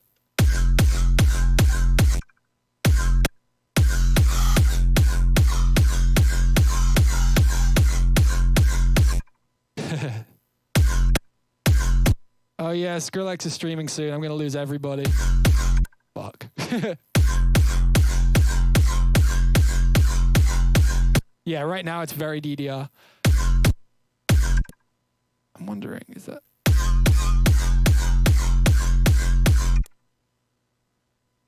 Take the soothe off.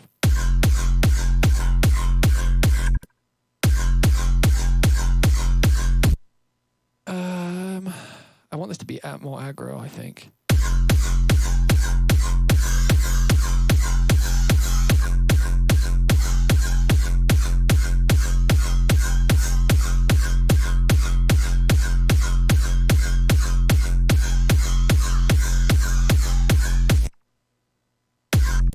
Let's not get caught up on that. That one sounds kind of cool already.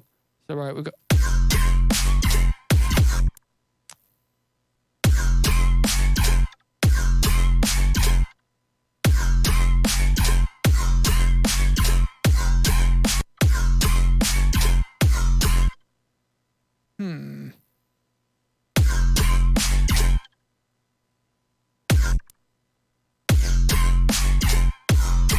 That's better. Got the more harmonic thing. Yeah, the growly texture, the ticks. If I take those out, this kind of loses all of its identity. Becomes a lot cleaner. It becomes a bit more American, I guess. Like American, like the sort of slightly trap informed sort of. But I like that. I wonder if that needs to be longer, but maybe a bit quieter. It's like a... Or maybe even like I think this is probably going to get a little crazy. Oh, right. Yeah, we can't do that.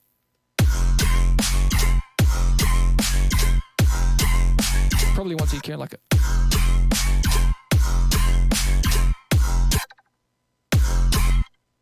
Right, so dun. Right. Split. Wait, what just happened there? That was a really weird cut. Logic, why would you snap to that? Logic. God, Logic has fucking stage anxiety, I swear. Let's make this one interesting.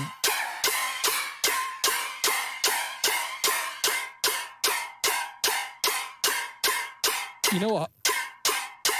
Let's put a comb filter over that. Just that one.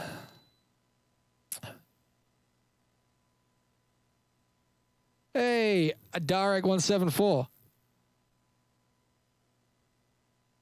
Explaining having the kick in phase with the sub thing. It's not so much that it's in phase, it's about the way that you that your release on your sub kicks, hits and when. So like the release and the release of the sub and the end of the kick make sense together. I'm not phasing them together so much, like I'm just making sure that the releases of the sidechain are correct. And once you have an oscilloscope and you're looking at those things, it's quite easy to spot what's wrong and what's not.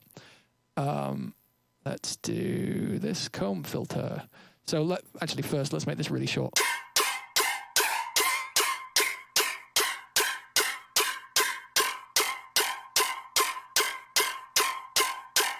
Even shorter, maybe.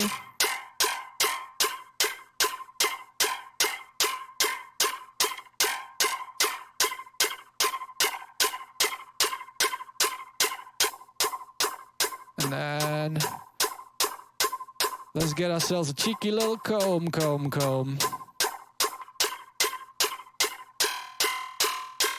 Ah, now we're dubstepping.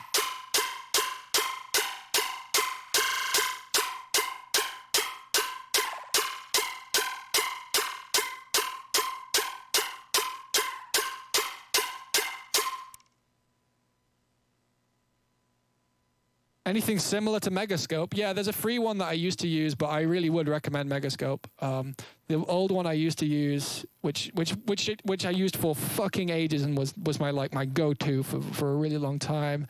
Where is it? Smart Electronics SM Exoscope. This. It's great. You can still zoom in. You can see everything. But now that I've had all the information that I'm used to getting from Megascope, like I couldn't go back.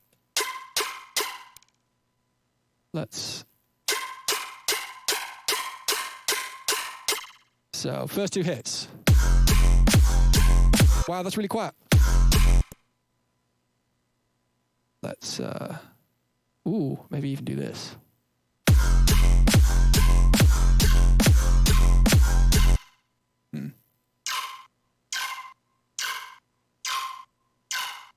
If I gain reduce this, is this going to be the worst thing in the world? No, it's not. I'm going to get rid of that delay, though.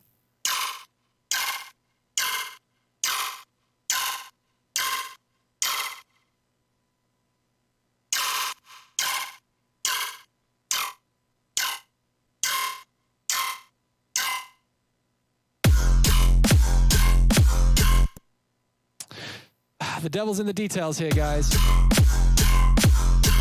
That's kind of cool. It's really clean. Like it goes to low quite quick. Yeah, and then we make the snare one really aggro. Okay, let's do that.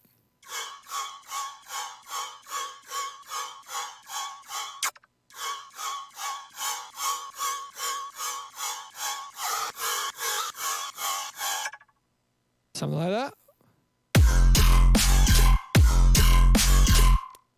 This one wants to be short. This one after.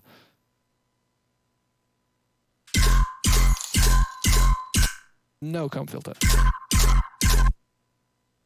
Who was that? Cheesy Juices. Ugh. I found your music, my life. Oh, dude, thank you so much. At least 50. Damn, that's a lot. All right, we got this.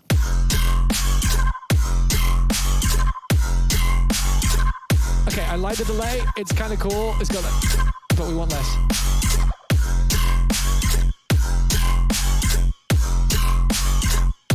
Oh, that wants to get cut off.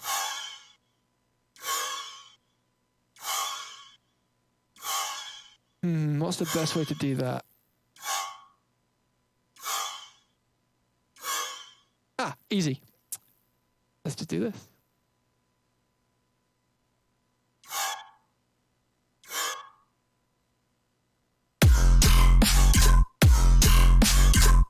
That's too small. This is too quiet.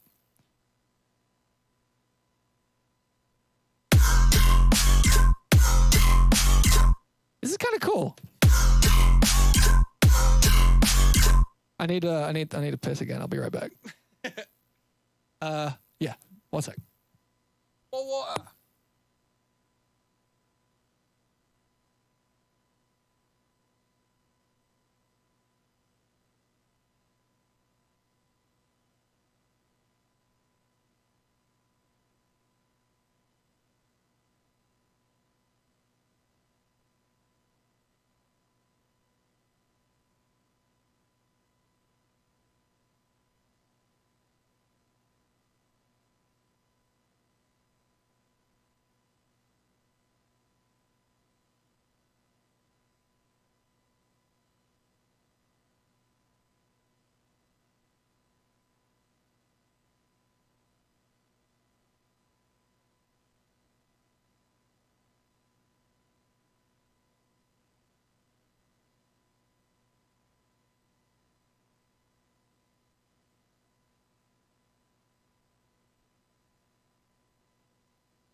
Quick public service announcement. If you haven't drunk water in the last 2 hours, make sure you grab yourself a glass, stay hydrated, and let's do this shit.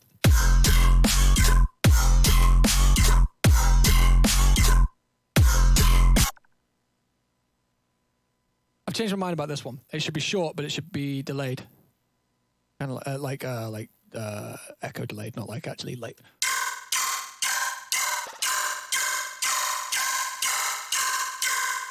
I want the comb with the high cut. Low comb. There we go. Low pass frequency.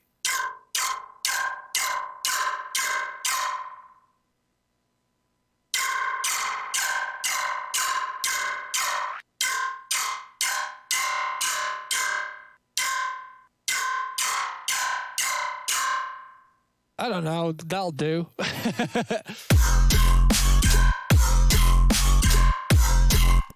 I don't know, actually. Maybe another reverb filter. Would that be fucking weird? Let's find out. Hooray. Oh, let's try flange first. Flanges are trick of the day, right? Ooh, maybe we're in that zone today. That's horrible. I'm sorry. I'm going to keep talking over it so that it's not too...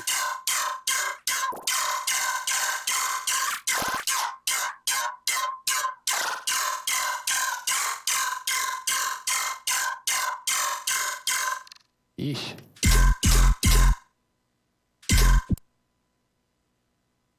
Skip dum bum.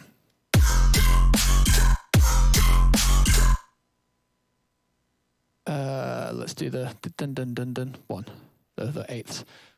Actually, while I was in the bathroom, I might have come up with the second half of this riff, which is nice.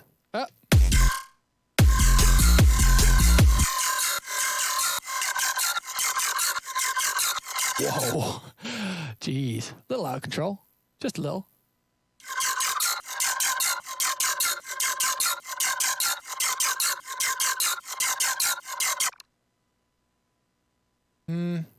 I don't know.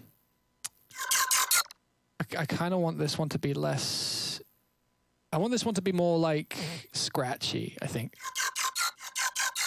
So let's get rid of... Wait, what was it that was doing that? Oh. I think maybe this? Yeah, that's what we're looking for.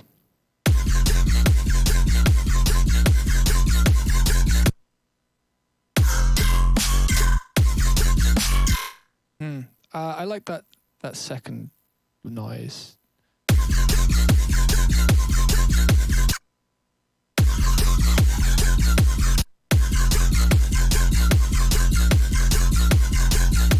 It's close. It's not quite right though. That'll do. I think it needs EQing. A little out of control. It's that's what we don't like. And that.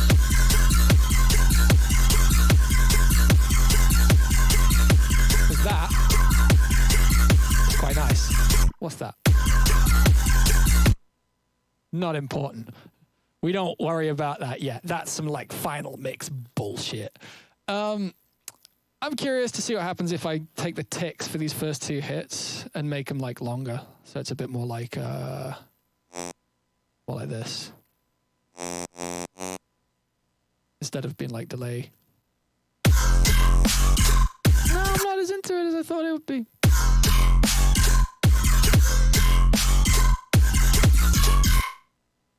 Let's get a really shit what sample. What? What? Let's see what we got. No, that's drums. That's also drums. Think about what? No. What?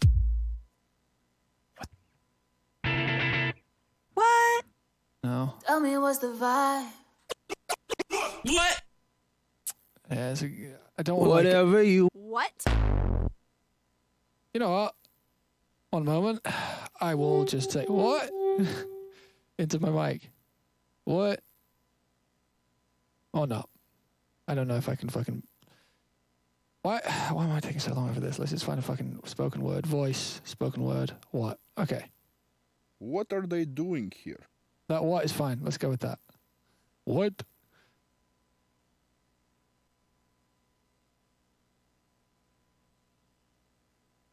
Because I can fuck with it anyway.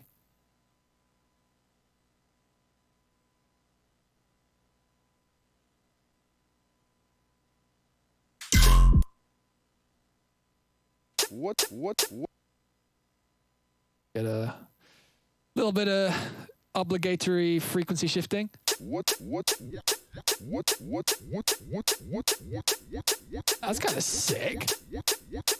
That goes, yep. Let's go with that.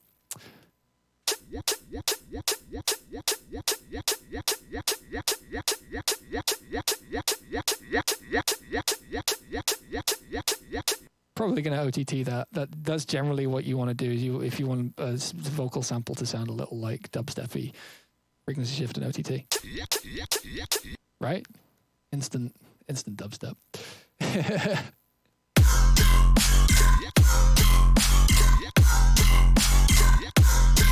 Right?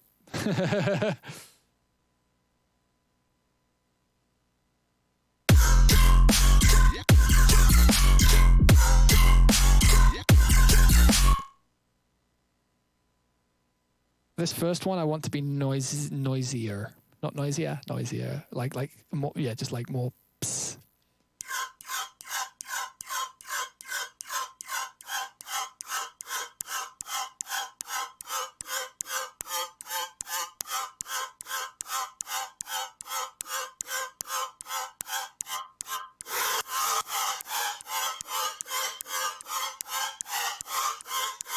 Something like that. See that movement, kind of good. I'm gonna do that for the second hit too. Whoa, Logic, what are you doing? Right? Cool shit. What's interesting too, once we finish this pattern, I'll try it out, is if I grab all of this and just make it like a little bit late, we might end up with a better groove. Yeah, it's a little VR-ish for sure. I think we probably just want to mirror the end of this, actually. Well, I don't think we want to make it different the second time round. Maybe this sound, the second one.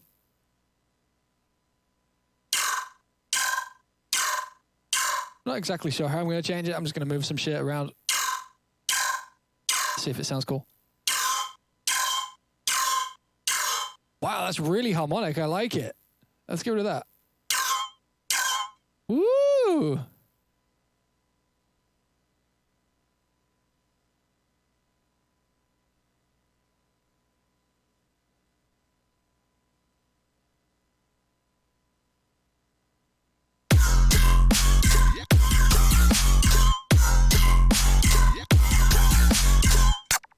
Then we want probably a different bass sound. Let's, we can probably make it out of the quarter note things. Yeah.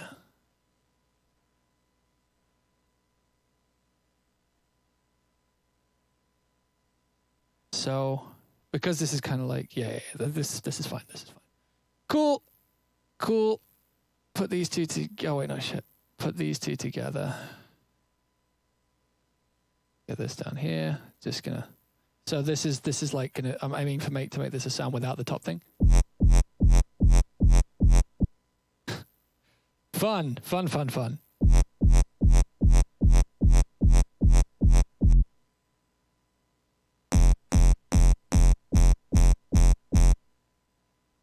Probably gonna get rid of the.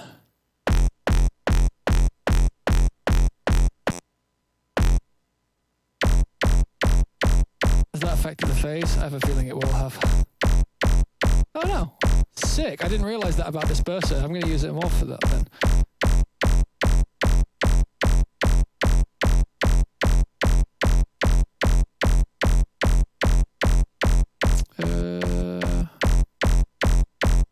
I think maybe exciting this would be a really good idea.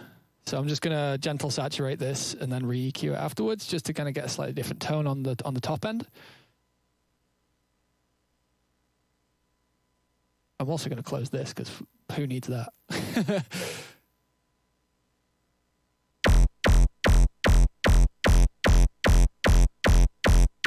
Check the phase. Lovely.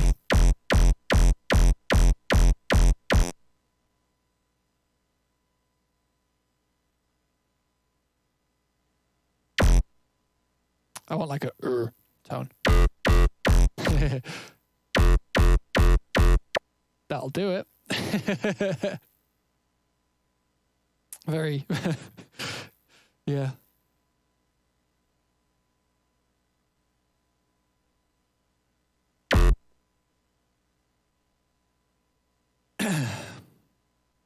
Right. Oh. This is re-triggering.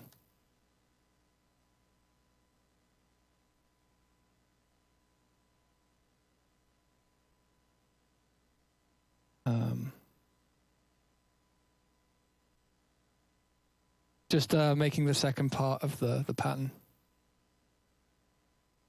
Wait, what key were we in? Were we in F? All right, I can fuck with F.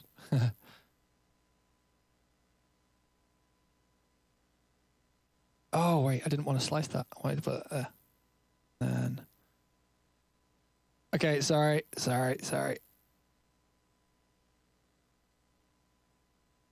Right, I think we have a pattern.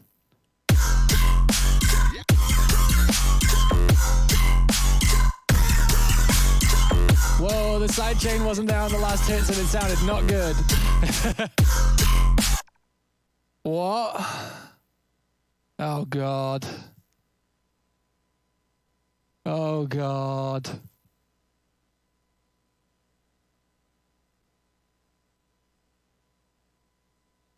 Who raided me? I missed it. What's happened? Oh God, mods. I'm sorry. I'm sorry this is happening.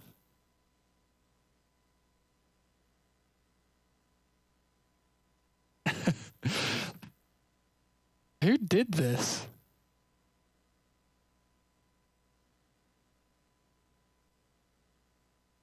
Well, I mean, like that's me breaking 1,000. Fun. Hello, everyone. Welcome to me twiddling knobs and making strange dubstep today. Who's JVNA? I feel like I should know that. Let's do.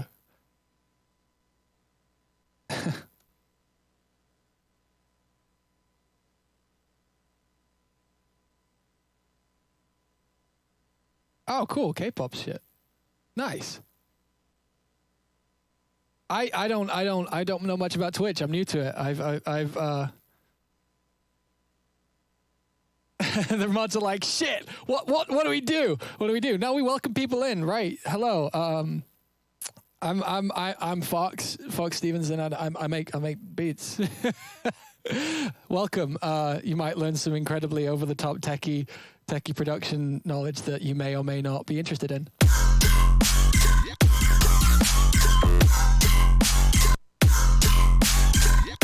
So currently the track's looking nice. We've got oh, well, that note is wrong. I thought it was first time around. It needs to be no.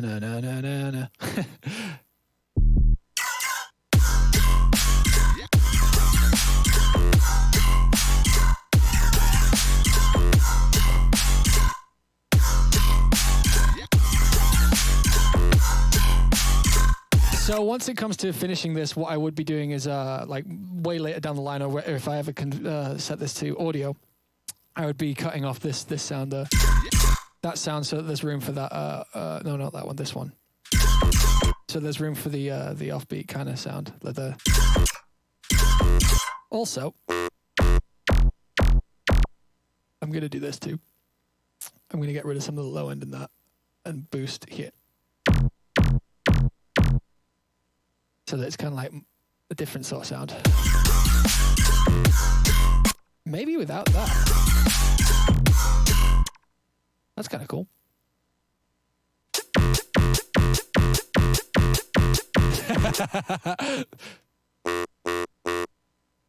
Let's do this.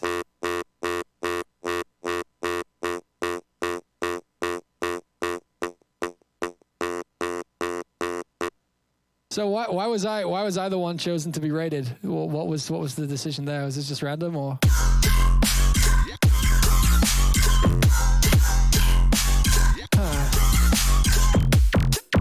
That's kind of cool. Needs EQ though.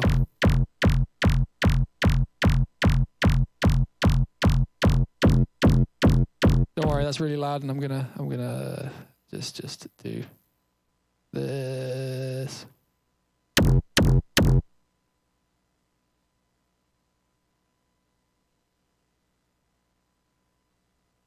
Oh, I didn't fix the long messages thing, did I? Fuck. I'm sorry, everyone.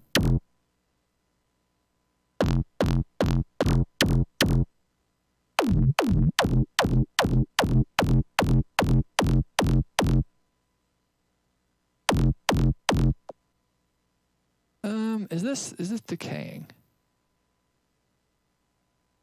No. Maybe we want this though. That's better. But more of this. That's better.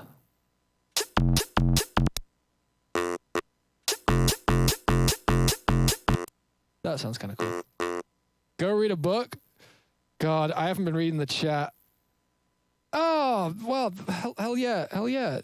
I'm guessing that said Jana, not Javna. I'll have to hit her up after this and thank her. That's awesome. I really appreciate it. If you're in here, thank you so much. I'll totally listen to her stuff. Well, nearly knocked my mic over then.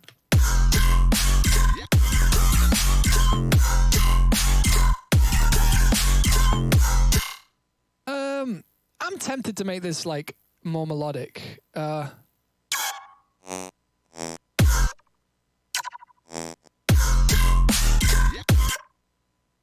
I don't know. This is cool for now.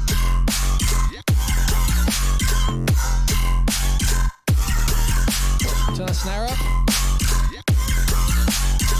I'm gonna nick one of Valley's cymbals from his sample pack. Fuck it.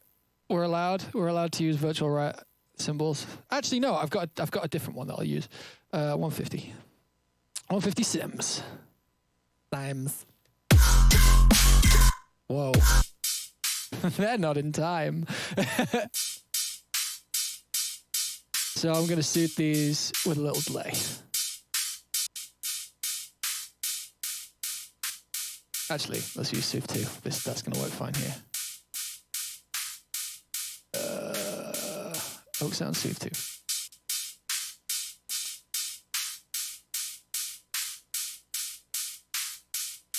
2. And then a little bit of reverb. Where are you?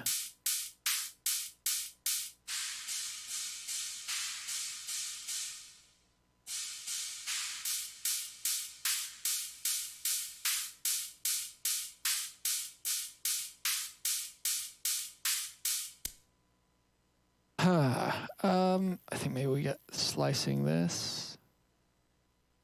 Wait, actually, I don't need to do it like that. Let's just do scissors tool.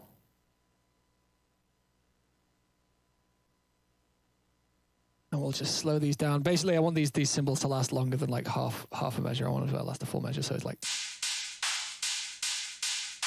now they're really dark because they've been pitched down so much, but we can probably fix that with EQ and then maybe some frequency shifting. I mean, the information's there, you can see it.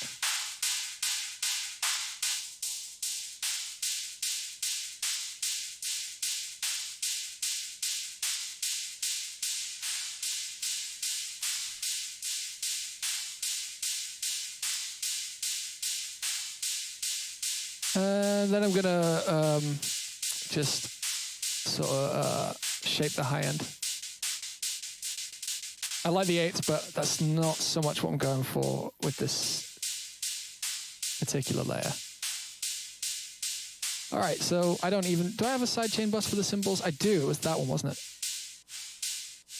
Chances are I might want to have this be sidechained a little different actually, so I'm just gonna copy that and then tweak it. Output 1, 2. Yeah, that's kind of wrong.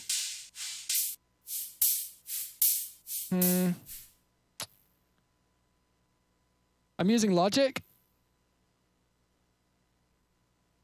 I'm using Logic because a few reasons. I like Ableton. I can use Ableton. I've done a few things in Ableton. Just it's not. There's some stuff with Ableton that annoys me, and I started on Logic and stuff, and I can do some of the stuff on Logic that I can't do in Ableton. So yeah, there's no right or wrong.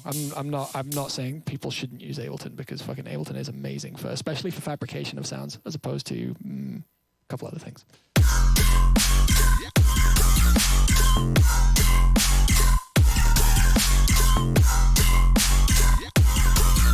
I think that the 8s are a bit long. I think we want it to be a bit more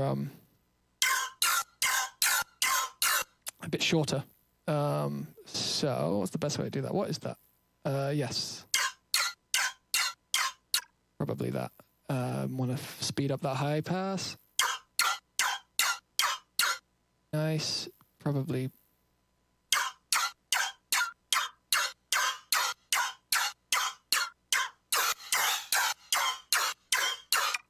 Bit long. FL's awesome. I think FL is probably the most complete DAW. I think, yeah, it would surprise me if FL doesn't outlast pretty much all the other DAWs because it kind of does everything well. Whereas Ableton has a couple blind spots, Logic has a lot of blind spots. Cubase is amazing too, and I think Cubase just misses like a couple things that would make it the best. I think.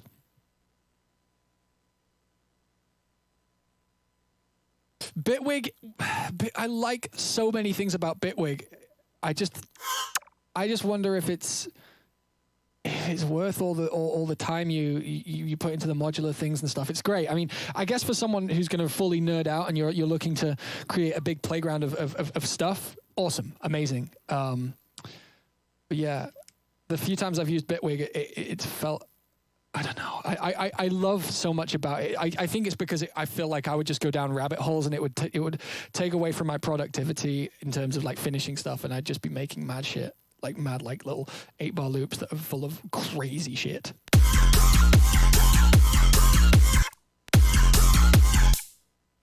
Right. I think what would be kind of cool now is if we can find a way to make this melody make sense as a melody. So let's put this at like bar 17. Delete all that. Grab this. Put this elsewhere. Put this melody like down on MIDI, and then and then I'll see if I can we can make sense of it. Or maybe make sense of that rhythm with a different melody. I don't know. I'm not sure. Like, we've got something cool.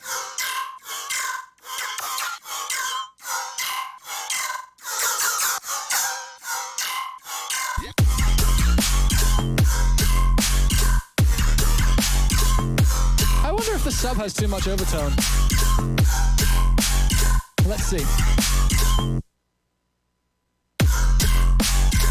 Wait, what?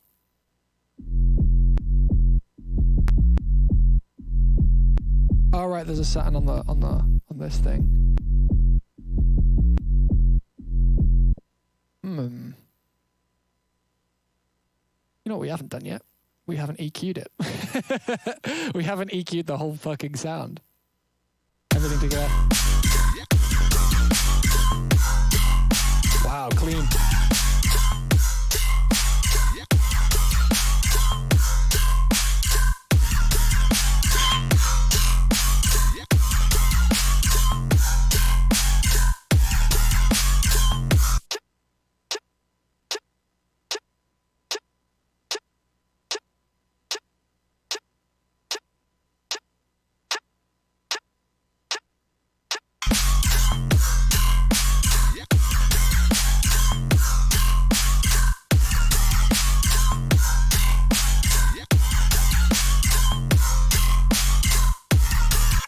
I wonder if we want like some like China crashes, like really weird China cymbals. That's not a cymbal. That kind of shit, but like less choked. Ooh, that's cool. I'm hearing like the overtones on that sound, and it's kind of like sort of scoopy and shit, and that's kind of how China cymbals sound. So it might be like correct for the sound set. If it's wrong, then we do the opposite and we go for something that's really not scoopy and really like mid-heavy, like a ride, because they're both kind of very different in tone. I want like a heavy one, like a ka sort of sound. Not that into this, whatever this. Yeah, okay. Maybe I have some better ones. China.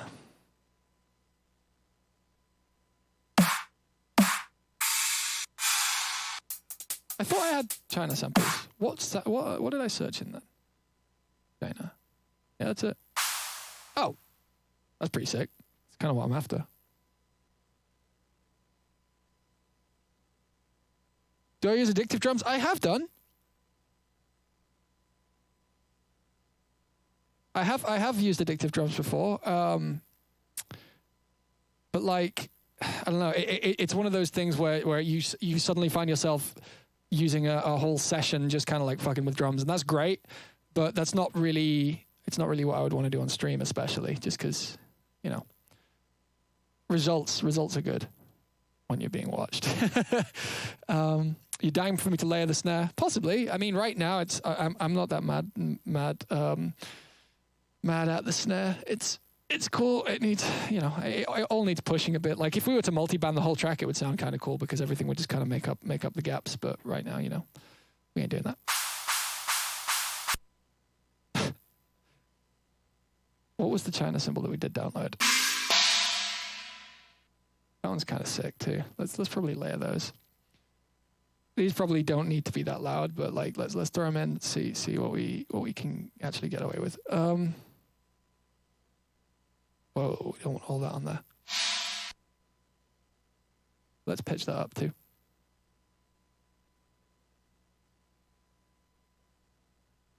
Logic's audio effects algorithms are terrible. Like the warping and stuff, and Logic, awful. Awful.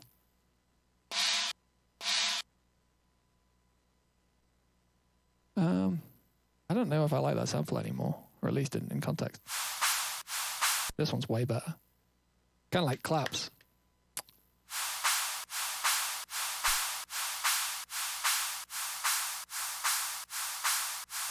I think we're going to need to shape that high end, but let's leave it as it is for now. Just like, yeah, it's just like taking over the high end completely. It just sounds like a white noise. Oh, that was the wrong value.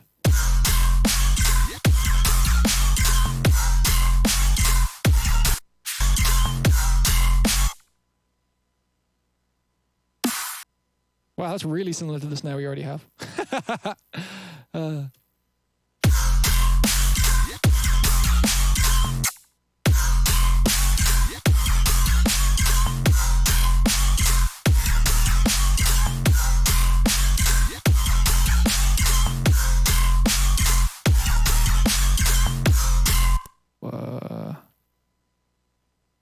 Wait, what?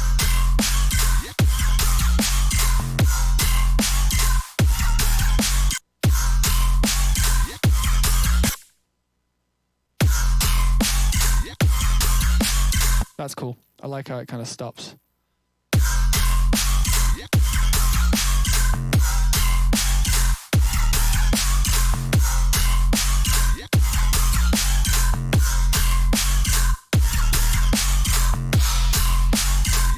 And we also don't have like an impact crash, so like a soothe. I've got this crash that I used to use a lot, and then I put soothe on it, and it was even better. We just throw this in here, don't sidechain it, like we end up with an impact, and we're like, ooh, I think that this is one of those tunes where you need to cut the crash, like. Then like maybe some white noise, like sort of shit.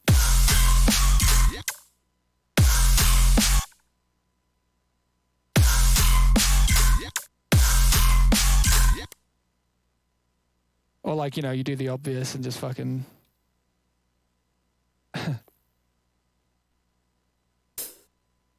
What am I doing? Why did it solo that? That was weird. I've been using Logic for fucking like 12 years and it still does things and I'm like, what? What are you doing? Actually, yeah. Why don't we just do that?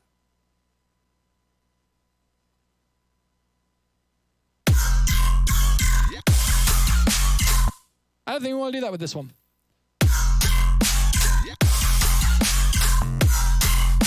One thing I do want to try is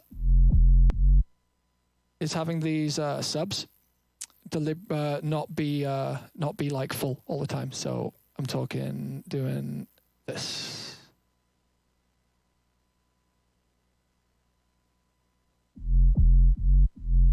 So it's like a bit more dead in between.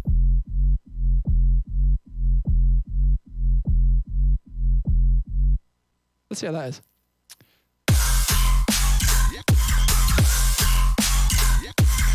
It does change the track. It's not bad. It makes the track very different.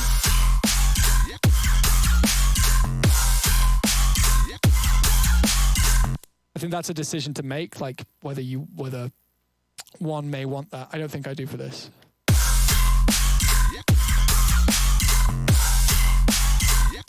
I'm very tempted to have a parallel thing going on here.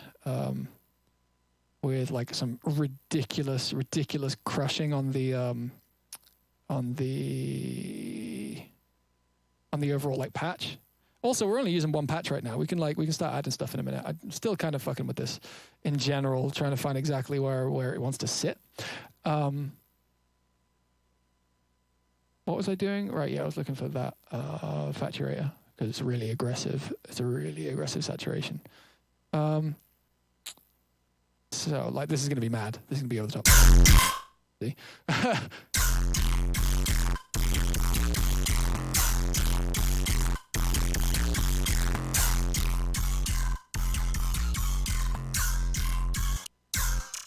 Why is that one so heavy on its first hit? Actually, it doesn't matter because it's getting sidechain anyway.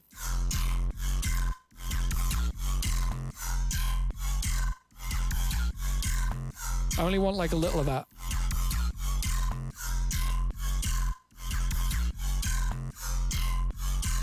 So like with and without is going to be quite a subtle difference, but it kind of crushes everything together in a nice way.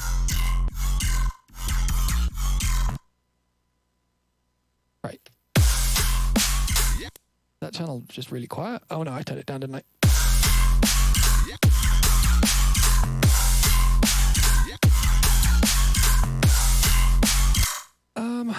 Pang. Way. I've got this sample of Dan hitting a snare, and then we like compressed the living shit out of it. We could actually hear someone's phone going in the next room. Check this out. This might be really loud, actually. I'm just going to turn this down. Yeah, check this out.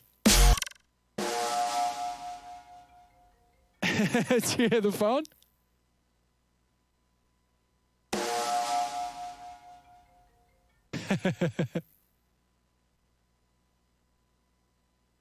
But yeah, tempted to put something like that over this. It might. This sample is really weird. It kind of just either works or it doesn't. Never been able to save it from not working when I really want pang. So I'll just use a different one if this isn't quite right. But it'll be. I think this snare does kind of want some tood like that. Yeah. Let's tune it to the tune a bit. No.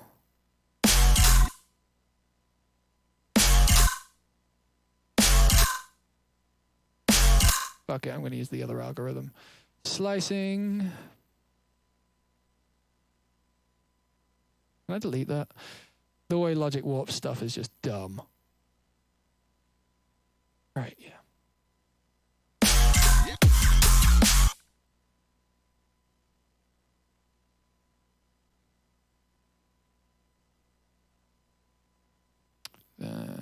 And pitch it.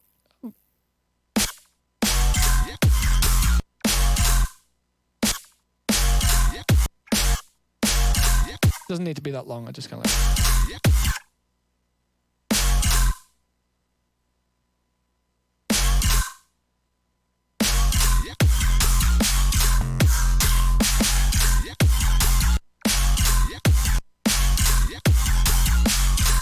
Yeah, it's a weird one.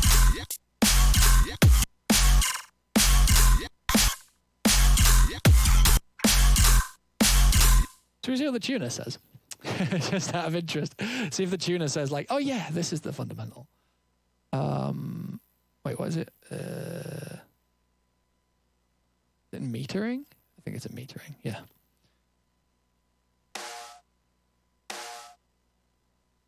All right. Take it down like.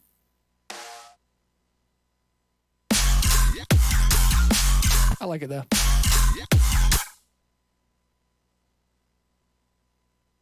I might get rid of that yes sound. I'm not super into it anymore.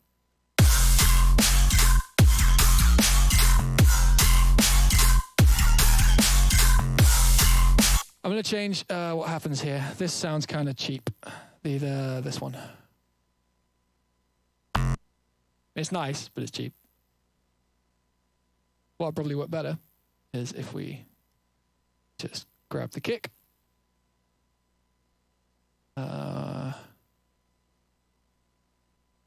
Yeah, convert to new audio file. Just do some fucking metal-y shit. some double kick pedals. Let's just delete that.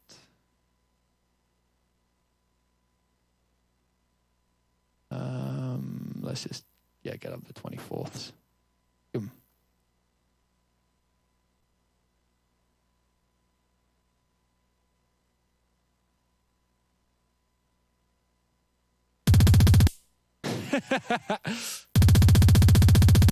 Yeah, that's what we want.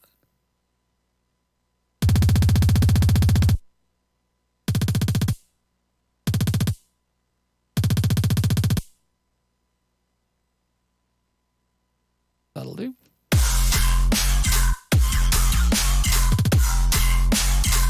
Right, it's kind of cool, but it needs to be like a little different. Let's convert these to regions, make them shorter.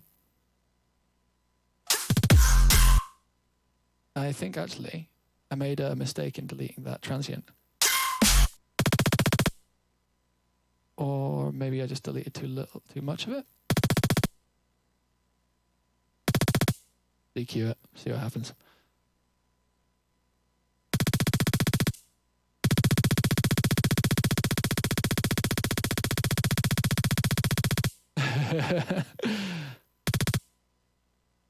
Let's make this one let's make them all a little bit different. Take a tiny bit off the beginning of this one. And not that one. I think they're a little short, and I think that the fade out's too heavy. So we get more body out of them. Cool.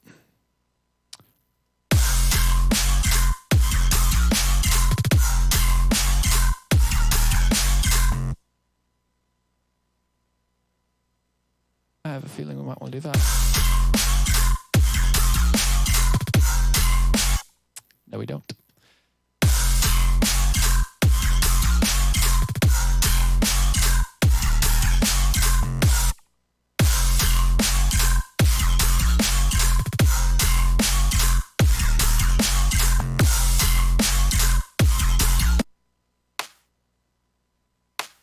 Then we want more of this, but less of its attack.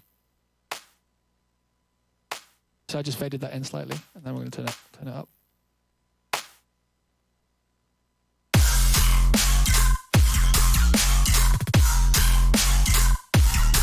So now I think we want like a on the kick, like an open hat. Oh, perfect. That'll do it.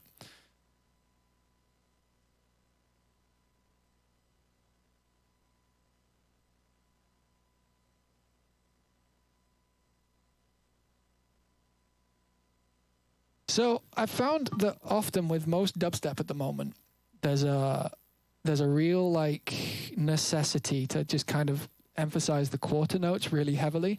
And I don't mean like, you know, the rhythm is always like, but yeah, gut, yeah. Like I don't mean that, even though that's true in a sense. What I mean is if we export this right now, actually let me just get rid of that. If we export this right now and we put it through an LFO tool, let me just do that. That like it make I'm getting ahead of myself. Let me put this in here. We'll put an LFO tool on the high end of it, and you'll see what I mean. This is something to maybe shoot for conceptually when it comes to dubstep. If you want things to sound kind of correct or standardized or whatever you'd want to say. If you do this, like quarter notes, like this. Like this is obviously not completely a hard and fast rule, but if you do this to your track, so this is how it sounds like. Don't know why it's cut off the beginning. Did I just place that weird on the timeline? No. Oh, yeah, I did. Okay, cool. Right, so if you do this to your dubstep tunes, that's literally just an LFO tool on everything above 2K.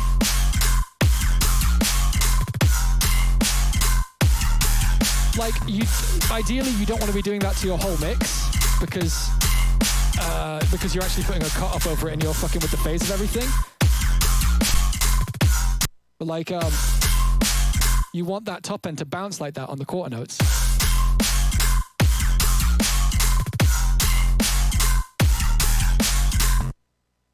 And that's where the groove at the moment comes from, like the faster sounding dubstep and stuff. What I haven't tried yet as well is is moving the entire groove back slightly, which we'll do in a second after I've put this like open hat on the kick.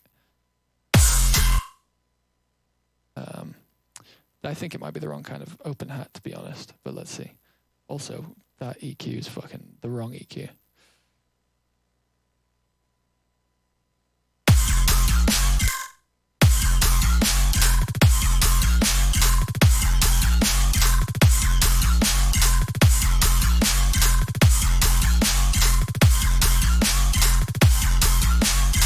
sounds pretty cool. And I think we need like a more aggressive toppy thing to layer over the snare along with the pang. The pang sounds cool. I'm into it. It sounds cool. But yeah, it's not quite right yet.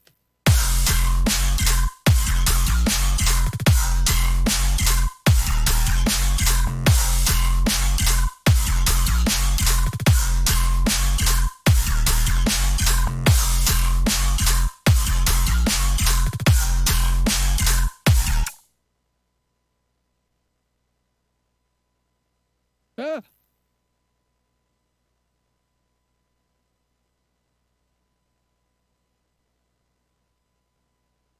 Oh, still on the 24 grid.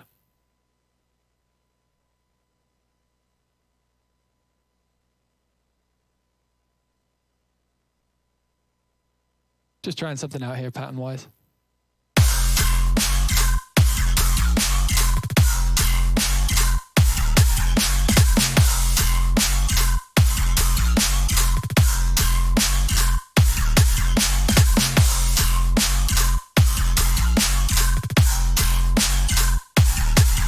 I don't like the second kick.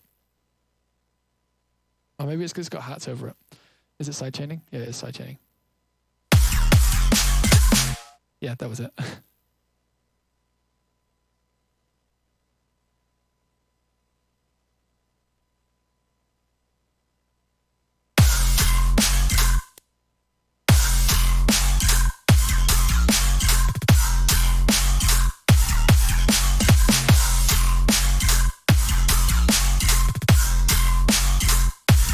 Oh, we did this too.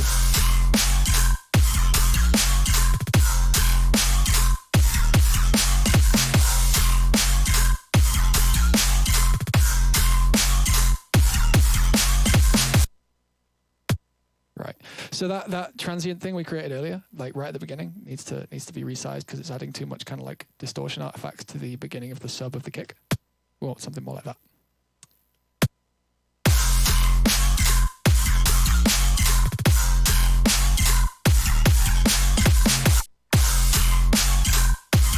I'm gonna grab that thing that's going over the yeah.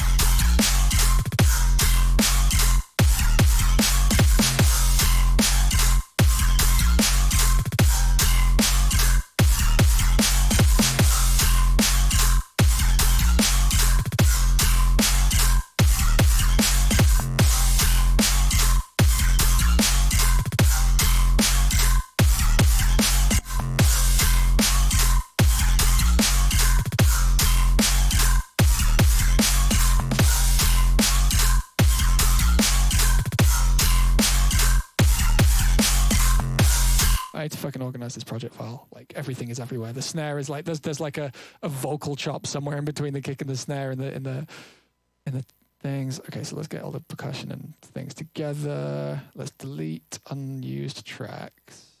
Where is that? Nice, cool.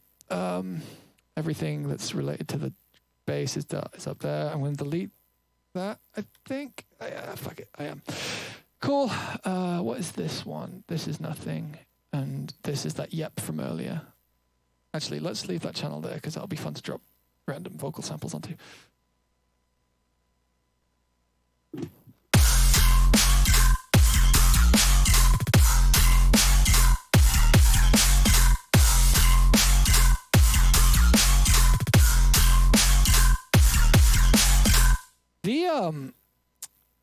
The main noise is a little bit yappy.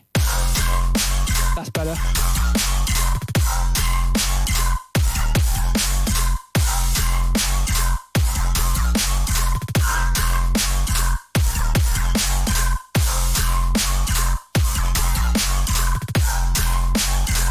Oh, we're on 30, that's why. Little tip for everybody, set your EQs to like a lower what, I don't fucking dB per octave. I don't know. No, that's spread. I don't know. A lower kind of like vertical axis thing. I can't think of the words today. But the reason you want to set it to lower is you'll find yourself making more subtle EQ changes that are more like tone based than like crazy. Because like I don't know if you guys noticed just then, but like I moved this the tiniest bit. Like, you know, it's like less. It's about a centimeter on the screen, and it made a huge difference, which is good. But if you have it set to like 6 or 12, you'll make smaller changes that are necessary too.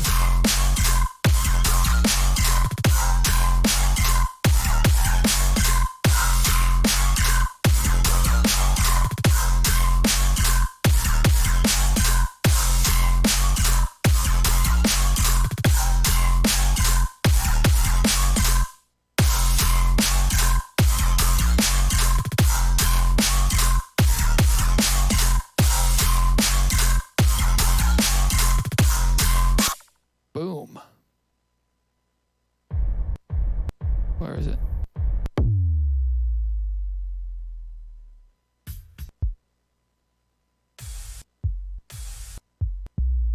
That's the one I was looking for. And then we're just gonna fucking tape stop that out.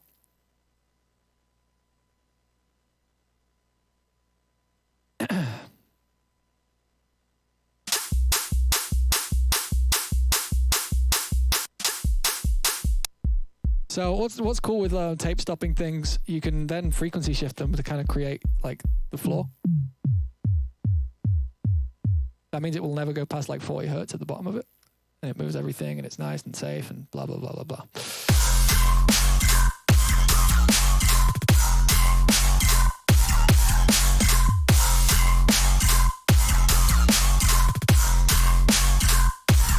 So that noise, the last one's a bit too resonant in like one particular area.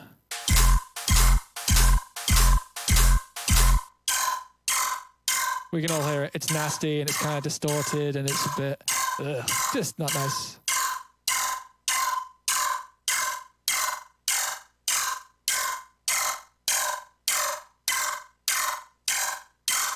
It's just kind of broken the note up completely, hasn't it? That comb filter. Whoa, Jesus. Let's move that.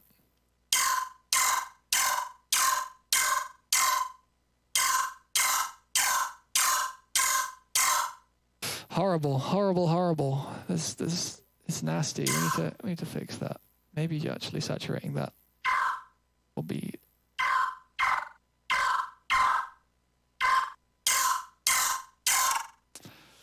I think maybe this sound needs to rethink this sound a little bit.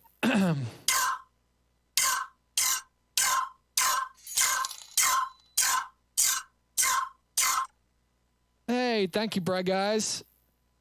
Here's 350. I want to get an old 350. That frequency is horrible. It's inconsistent too. Maybe that's the flanger? Or maybe we could vibrato it later. No, that's not helping. I'm kind of cautious about just straight up EQing it because that is the note that we want.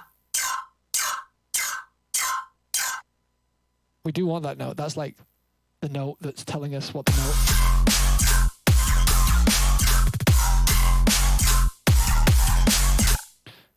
What if I put this just here?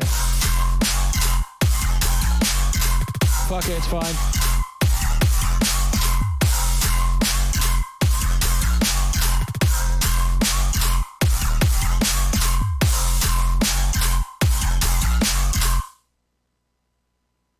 What could be a thing in the future?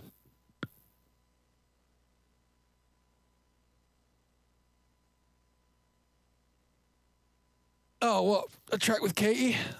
Is that what you guys are talking about? Katie Coven? Is that, am I assuming correctly? There was going to be an Oliverse remix of Bruises at one point, but he couldn't get the drop to feel correct, which is a shame.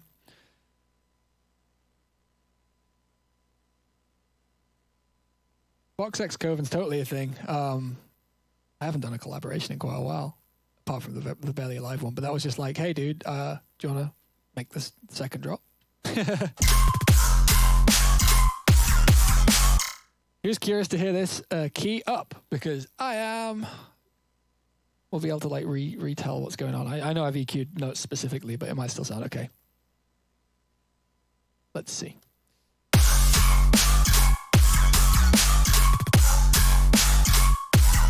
Sounds like ass.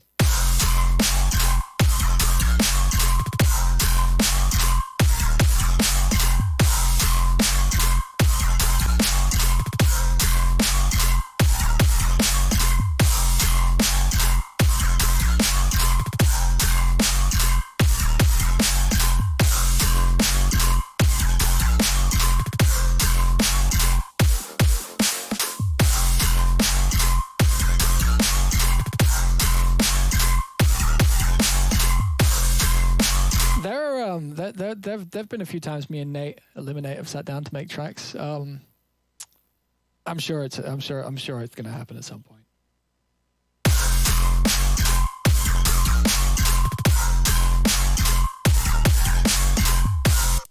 All right, this is cool. I'll be right back. Gotta go to the bathroom again, and we'll maybe make the intro. Maybe. I need a little think. I'll be right back.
Right. I had two thoughts while I was away. First one is I kind of might change up the drums in a like to a sort of softer, more old school sort of style, like something. So this kick right now is very kind of like hypercharged, kind of like hi-fi would be the word I would use. I think. I'm wondering if we get something that's a bit more. Which ones? I've got one I'm looking for that's kind of like the right kind of vibe. Like, yeah, these ones are stupid. Something a bit more like this. Let me just gain this loads, and chances are this will sound correct, because this is like a kick that's made to be put into limiters really hard. Let's have a look at this. Oh, we ain't hitting it yet.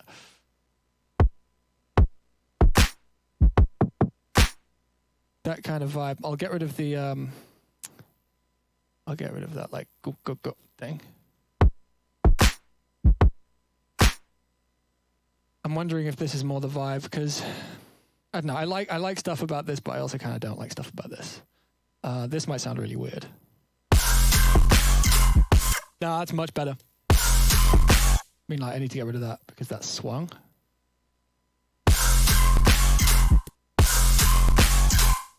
I like this more. Personally. Need to do this too.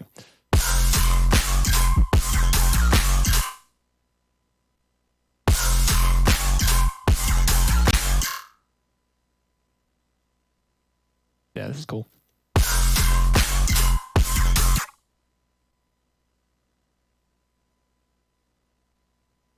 I wonder. This might be cool. Might also be shit.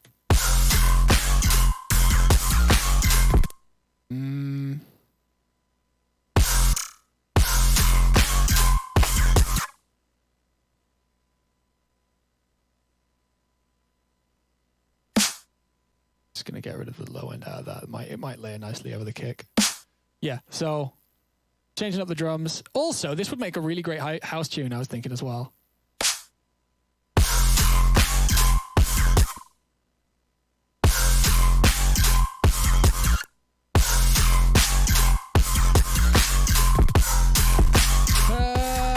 No!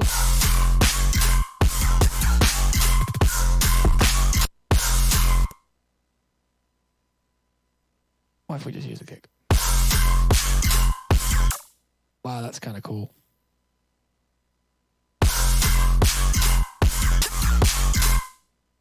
More pacey.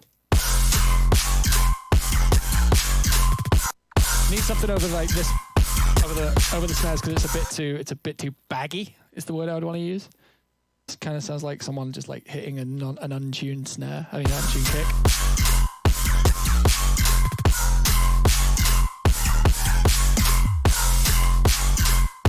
Let's get this like clap out that I often use over the kicks like this. Put this here. Yeah, I think this is a good decision. I think this is a positive one. Whoa, that didn't sound great.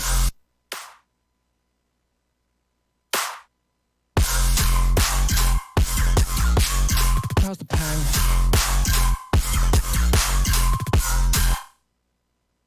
Not sure about the double kick either.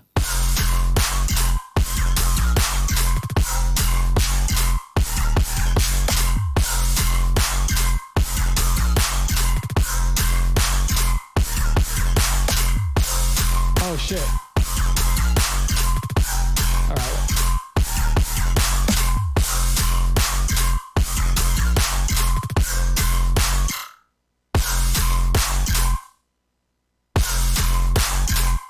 So the sidechain needs to change. So what's cool about this kick is it's really, really quick to hit the low. Like, which means that in a club it'll just like punch you straight in the chest on time.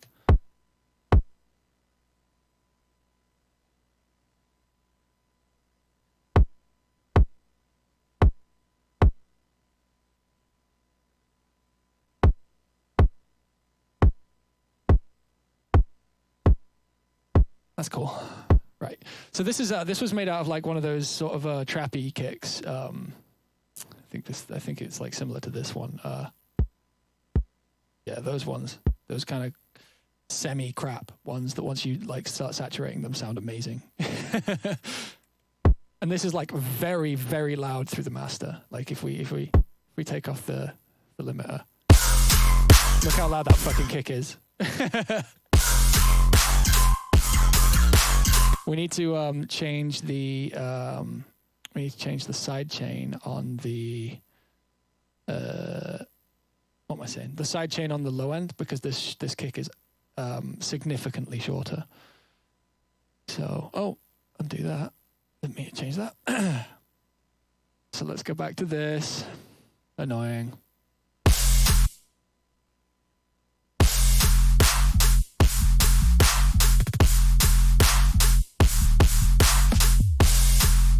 That's better.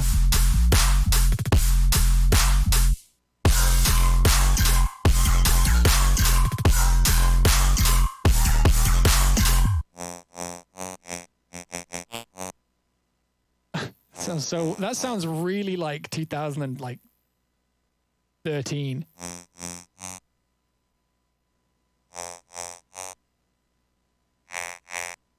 Curious to see if that makes a big difference. I like that more.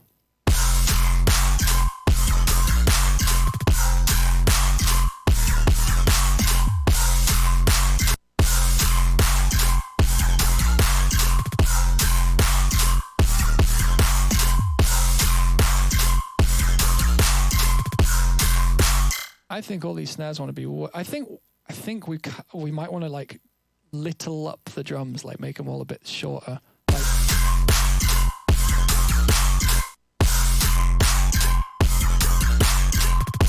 perhaps not.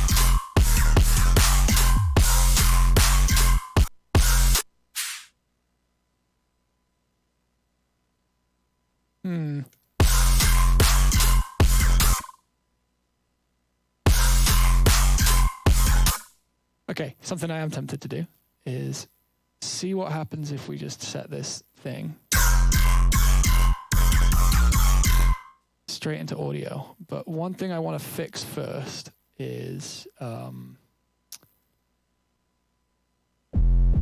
want to fix the mids first because they're a bit lacking. Actually, no, we can do that in audio. Let's make a decision. Let's do that. I'm going to turn this whole patch into audio. And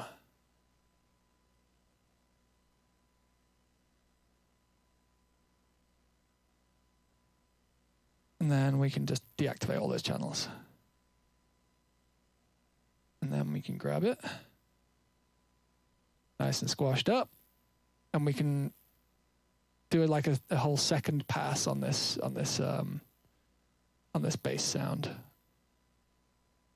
And it also means we can EQ each note with everything together individually. So this one, for example.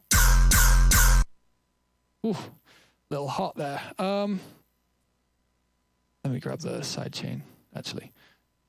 Bring that onto that one. Bus that to a different bus. Move that to there. Okay, cool. We're good. We've got robust side chaining again. Lovely. Right. So let's just EQ each one individually. Like. So we want to bring out that note. This. Ooh. Then we'll see what each of these like. See how we're saving this sound now? So before it sounded like this, now it sounds like this. So much better.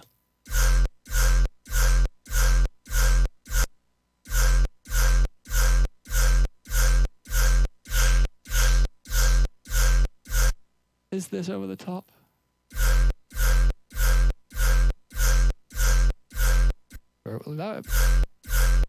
Right, so real fast, we've made some very positive changes to the sound. So let's go for the next one. We'll duplicate this because chances are we're going to want some similar cuts for each one.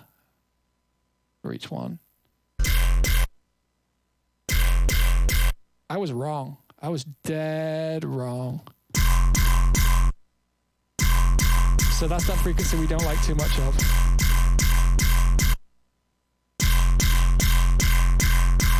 Or is it these?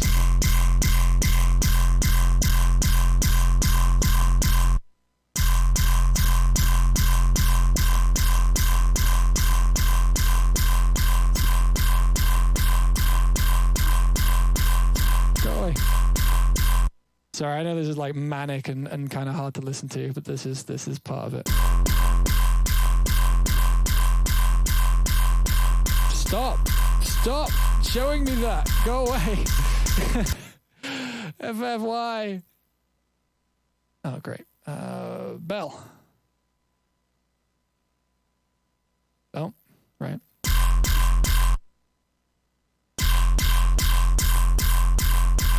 Okay, I'm pretty happy with that one. Let's just see what Soothe does to it. See if it does a nice thing. The first one I'm totally happy with. Doesn't need any changes. This one might need soothing.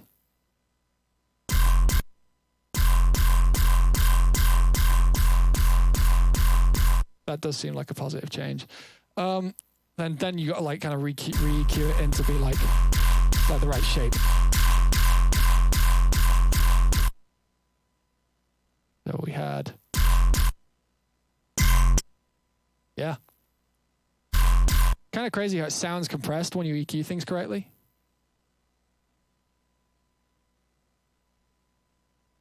I imagine because these two are very similar patches, we're going to need to...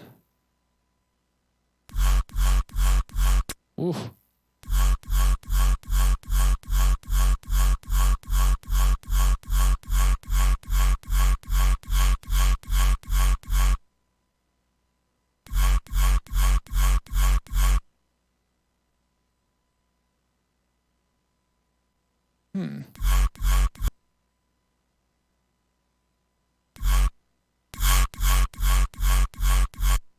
It'll do. That one's over the snare anyway, so it matters a little less.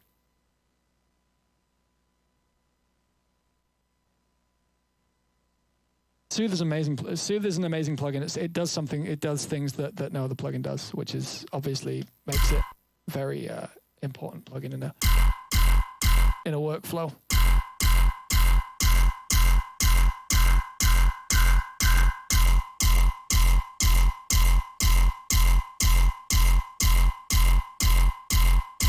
That sounds cool. See what Soothe does. Don't want it on that one. So, just to A and B, let's see if we've done like positive work, which is always a good thing to check. We've got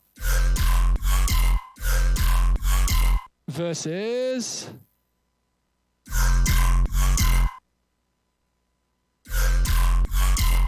Sounds like less loud, but like that's because we've been like cutting things, so we can always just be shelving. And I guess that chances are that's something we'll do once we hit the drums anyway. So yeah, let's do a comparison. Let's put this into the track. See how this is sounding. We could also start delaying this now too if we want to. Oh, nice, into it.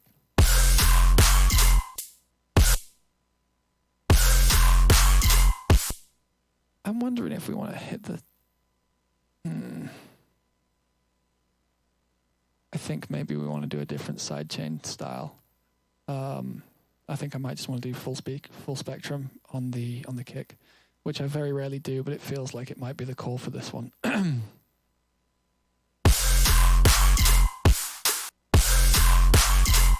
Still not that into the snare either. That didn't make a big difference. And do that.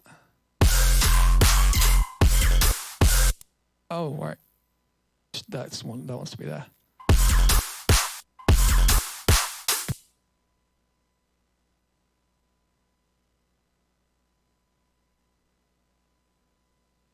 Yeah, Brad, I got you. There you go, man.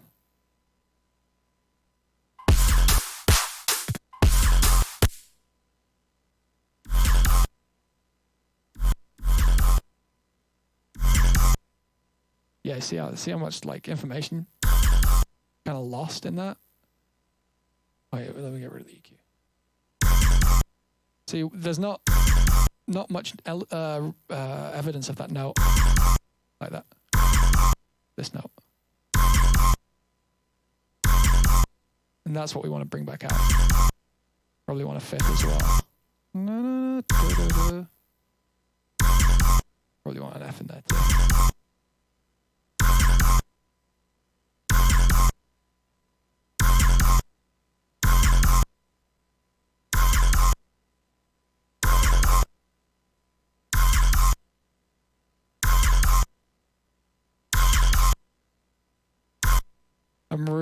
Actually, this might be really cool if we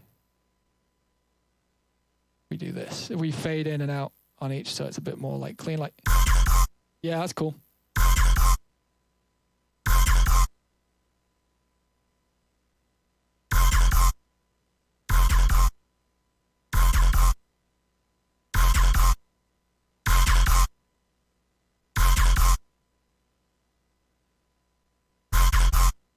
This might be really cool. Yeah, starting to play with that fucking groove. Okay, let's start delaying things because I think that's going to be much more fun than anything else. I'm also possibly going to fade these all out and in, just because it makes everything sound like you've got really good shit going on. There's no side chain. Yeah, way cleaner. Let's try delaying this a little more. Too much.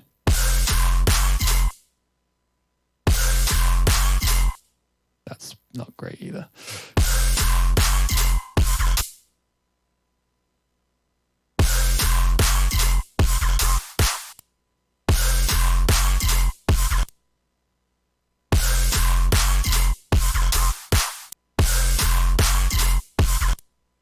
still something bothers me about this one hit.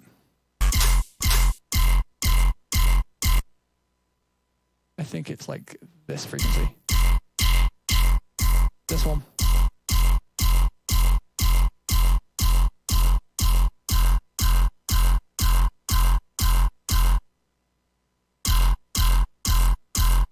That'll do for now, I think. I'm kind of like I'm starting to feel this a little more. Let's get another channel for this one.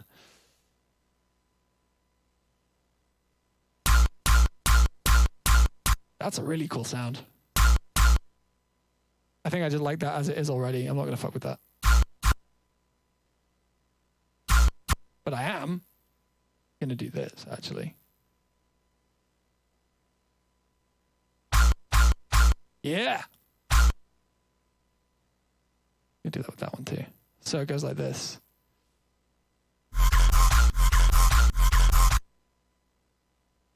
Maybe even more on that one.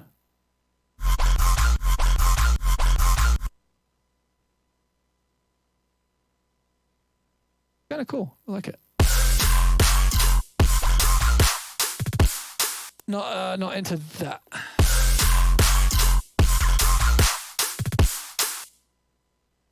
Also going to try this. Just going to quickly save, convert to new audio file.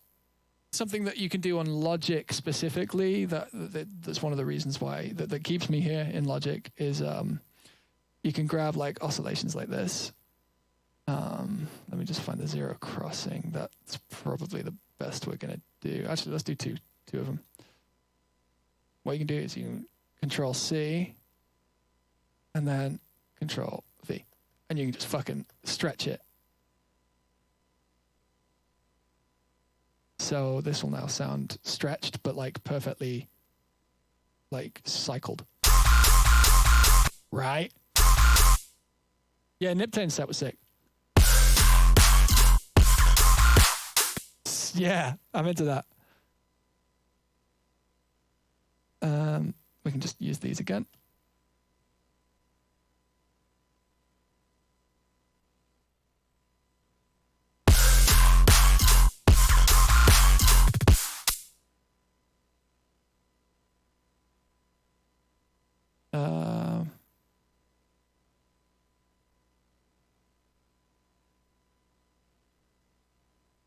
Yo, let's do this.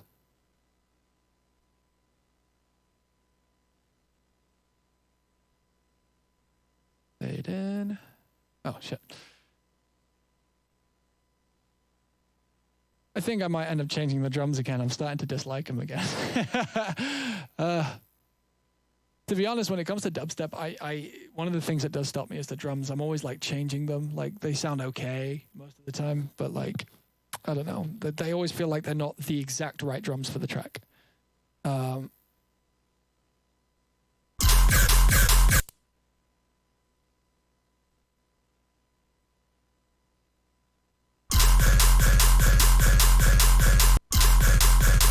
Whoa, go on. What are you doing? What are you doing, Logic? What are you doing?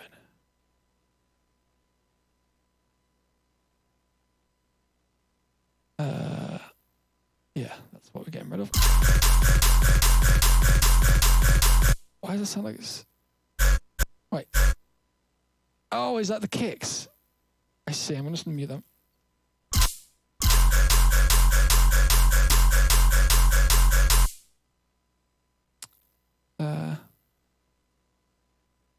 No, cool.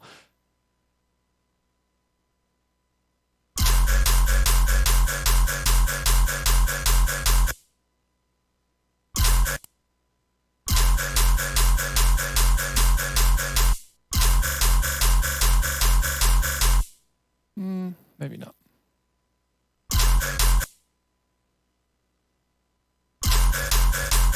That's cool.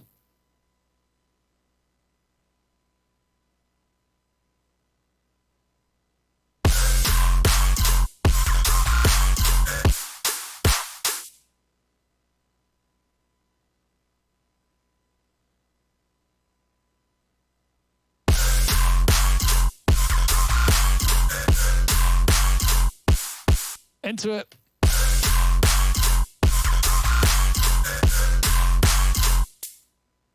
Could put that right before the drop, right?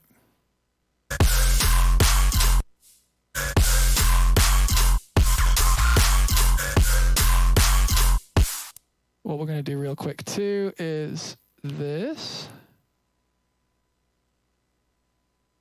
This is an eliminate trick, pretty much. I mean, I don't know this for a fact, but it's definitely like what it sounds like.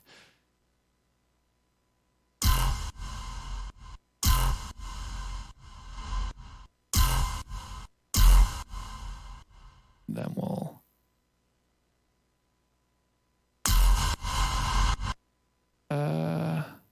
probably want to just we'll just do wet, and then we'll like export that. Oh, what am I doing? Jeez. There we go.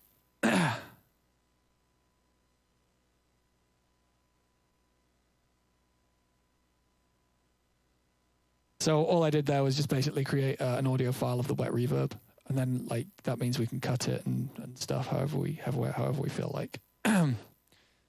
So we can go.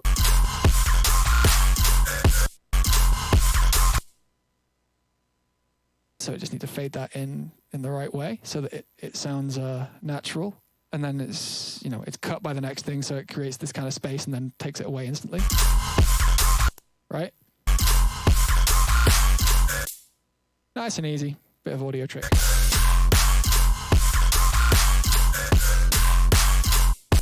I like it.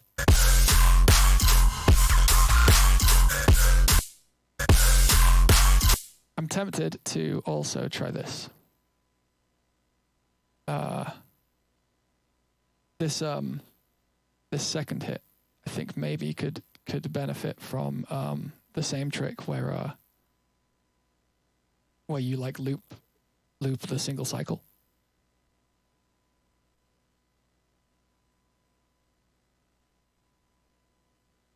So like probably around the middle. Like this. That looks correct to me. Right.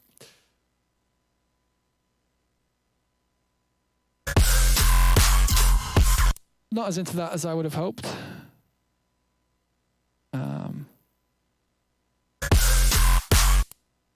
Right, let's try that again, but with a double cycle.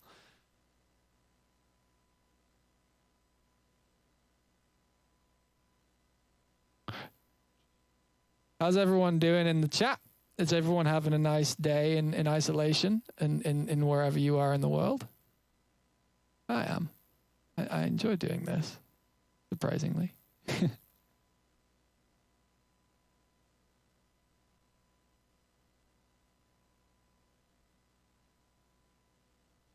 Yeah, oh yeah, it's Sunday. Feels like Monday. Weird.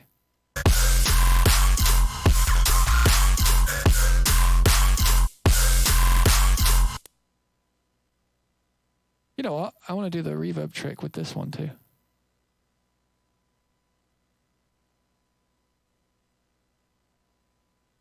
There was like last night with the Minecraft thing. There were a lot of issues with DCs and stuff. It was a lot of things. There's some behind the scenes stuff that happened that I'm not allowed to talk about.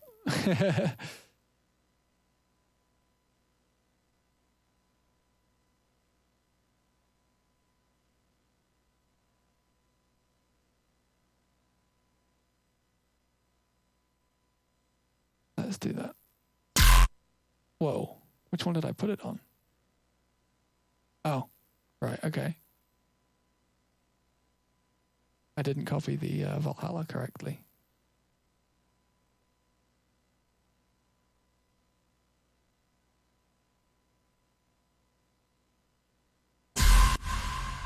Oh!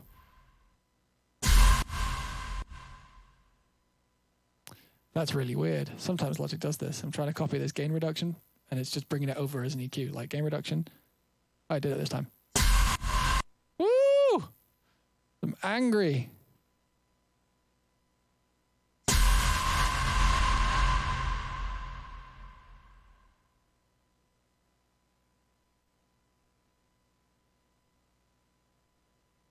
Do I make music every day or am I relaxing ever? To be honest, I do this to relax. Like when I want to relax and make music, though, I probably wouldn't stream it. Like doing this is absolutely fun. Wow, it's 6 o'clock already. What the fuck? Yeah, I do this to relax. This is fun for me. But like the streaming does make it a bit more performative. So like I wouldn't do this necessarily to relax yet. Maybe I'll get used to it and it'll just be like, yeah, this is fine. Let's crossfade these. I think.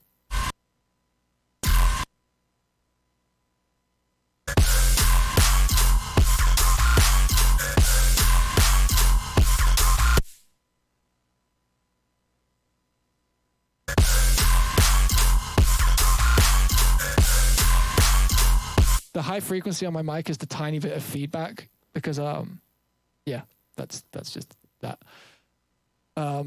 It's suppressed and stuff. It's not going to get any worse than it is. But yeah, it's because, you know, I've got my speakers here. I've got my mic here. The noise gate is robust enough and shit. Yeah, it's not really a MIDI keyboard. It's a System 8, a Roland System 8. And yeah, but I use it as a MIDI keyboard as well as a hardware synth.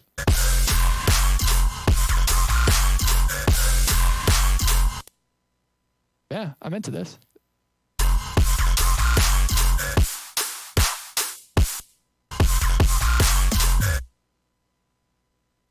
Right, so we only have one little bit more to EQ. I think I'm okay with this as it is. I will fuck with the kick. The kick is the only thing that's really annoying me right now. I might try taking it back to the old drums too. See if I prefer those. Now that I've heard both enough. A and B them.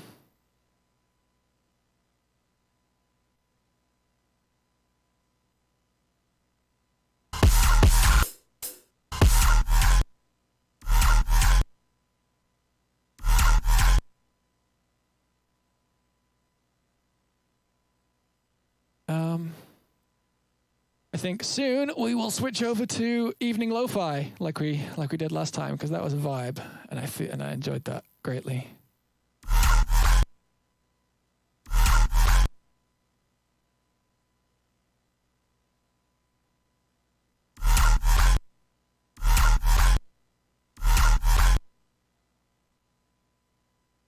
Right, okay. So I'm just trying to copy the processing that I did last time on this bit. Convert to new audio file because we did the single cycle. Oh, we did the wave repeating thing. Let's do that.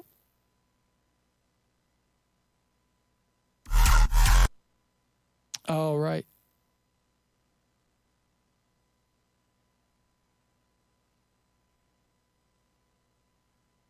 Those exactly the same. No, they're not. Okay.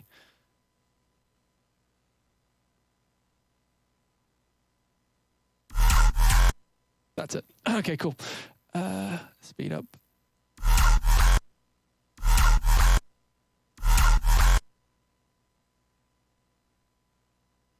Oh, are they done there? Okay.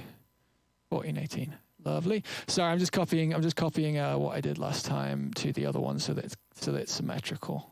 At least as a start. We might want to fuck with it slightly, but you know.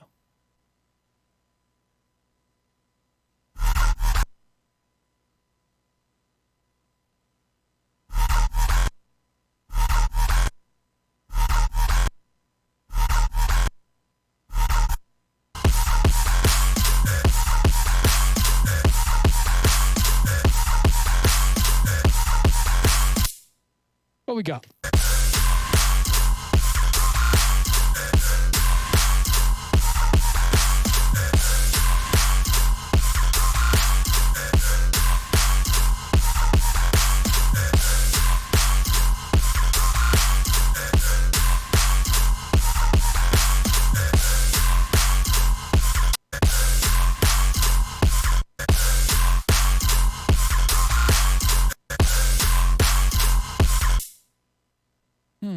Can't decide if I like the reverb on the first bit or not.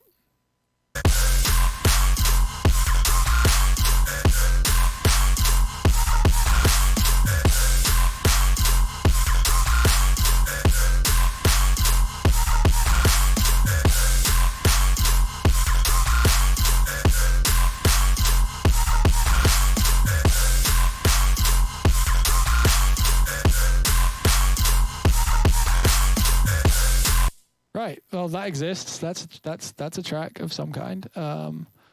Let's try the old snare and kick.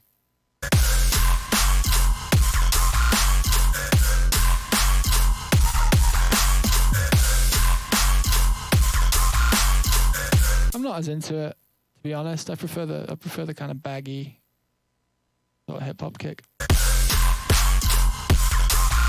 Or no, I don't. Fucking hell, I don't know. Oh wait, that's why. What about this? I don't think this is gonna work, but it might.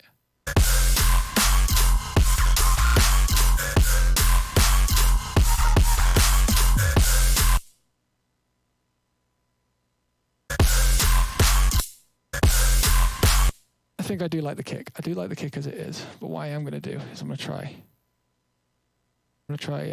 dispersing it. Because it might give it like a nicer sort of zappy tone. Disperser. Jesus.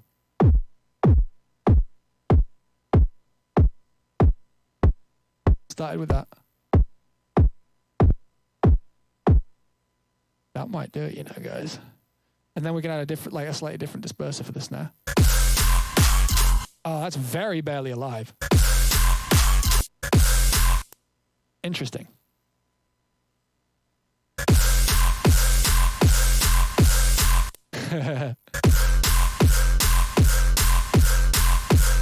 So we're gonna have two different dispersers, one for the kick under the, the kick under, well, on its own, and the kick under the snare.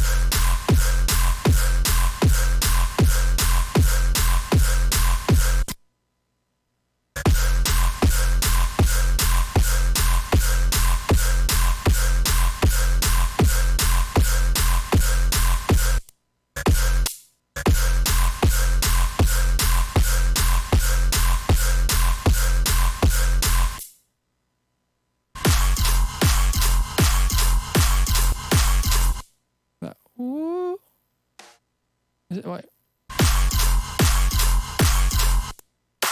Yeah, there's a frequency in this that I'm hearing. Like a ooh. Hear it?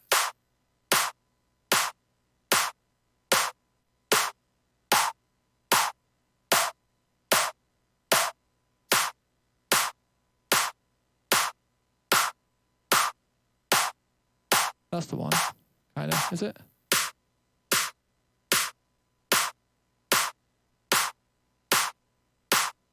Really sticking out in the mix.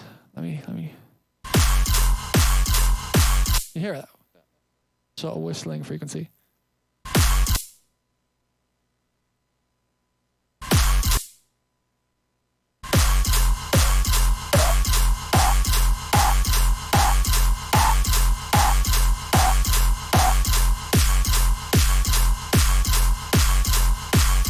Sounds a lot better without it.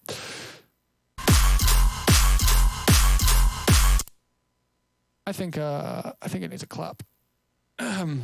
Clap. A really simple fucking clap.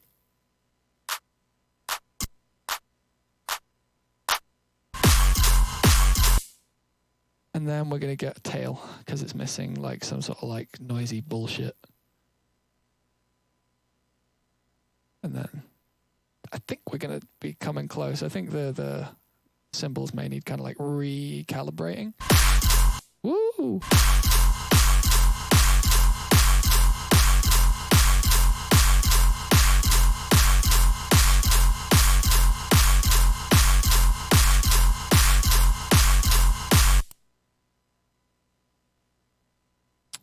Bring this up. Bring this up. How are these doing? Who fucking knows? All right.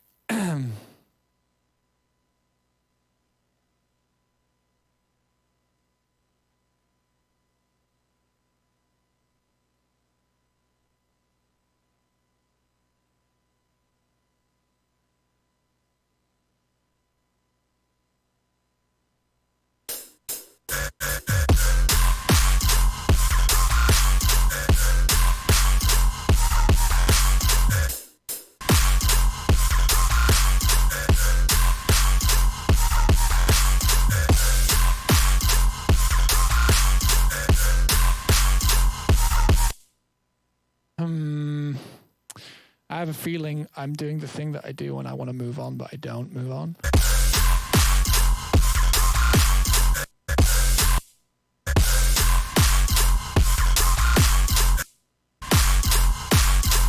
Don't like that snare that much, but I think it's the kick. I think it's the kick's fault.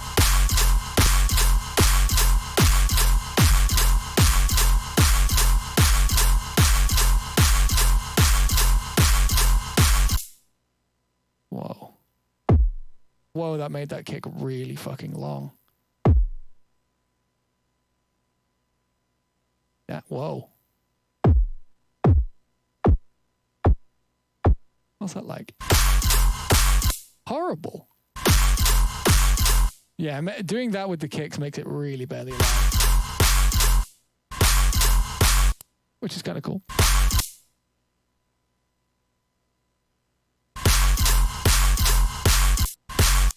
Sorry about looping this very unlistenable section. I think maybe I'm overlayering.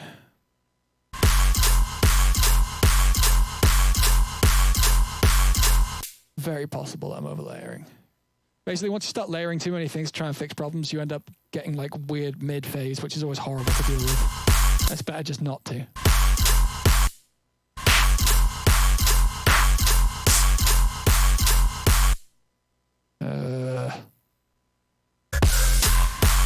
It's nice, but it's not perfect.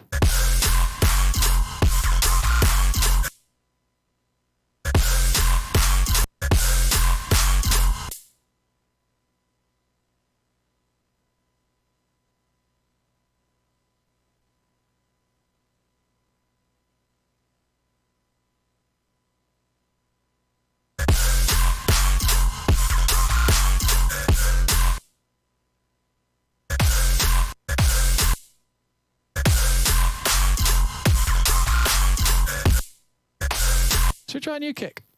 See if we can reinvigorate this track. If not, I think I'm just gonna move on, do something else. I haven't really. I'm thinking about intro for this, but because it's quite like the riff itself is quite dark, I'm not really feeling anything in particular, and I don't just want to force it because I think that would just be me here just like trying weird shit and it either sticking or not, and that's a weird territory to be in when you're trying to show people cool shit. Let's see what kicks we got.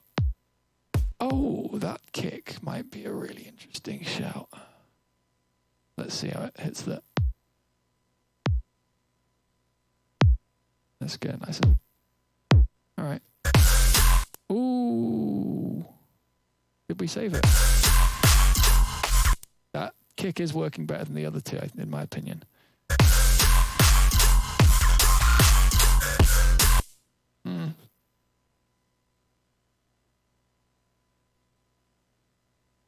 What else we got? What other kicks we got? Oh, this is a weird one. A very weird kick. Not bad, though.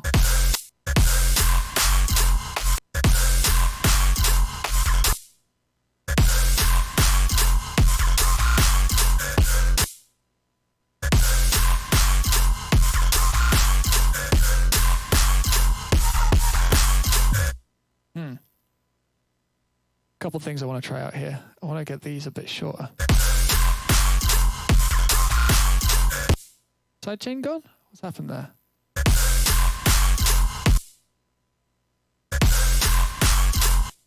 Something weird's going on there.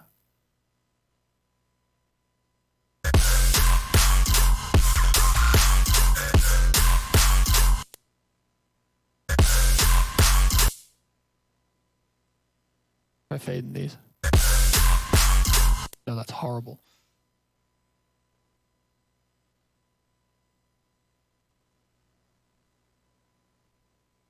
No, it's not a Logic thing. It's called Oscillus Megascope. This thing. Oscillus Megascope.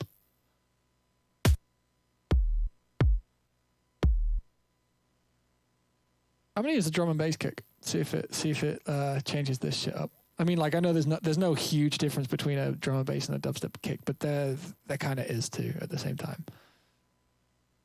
They all do kind of slightly different jobs.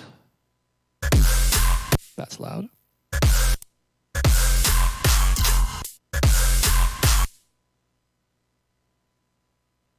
Wobble Ice Official, hello. I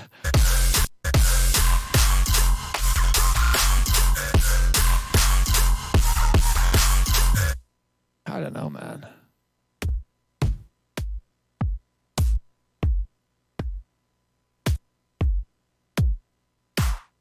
Wow.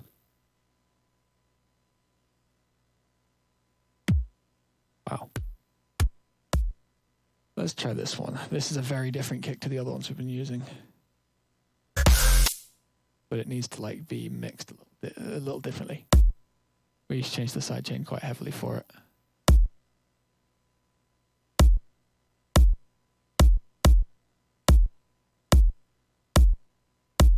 Right, probably need to gain it a bit. Not good.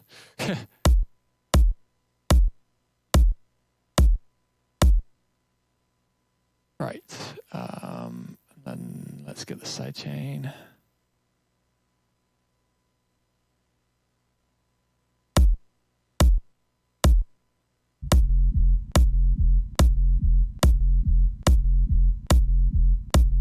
Whoa, interference.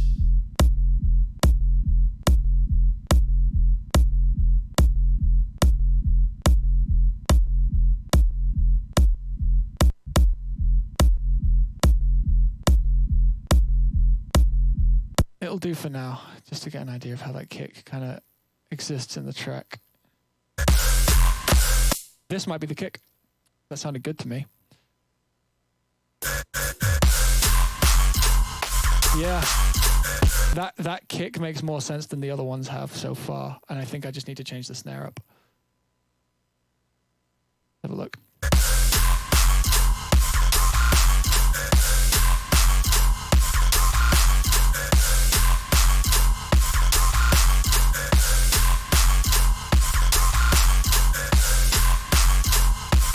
Get rid of that. Yeah.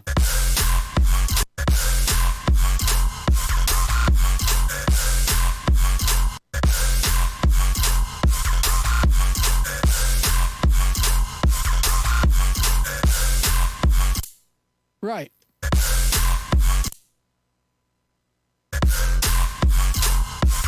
That kick is much cooler than the others so far, at least. It's conflicting in places, but this, you know, we can fix the sidechain. The kick has much more promise than I think the other ones have.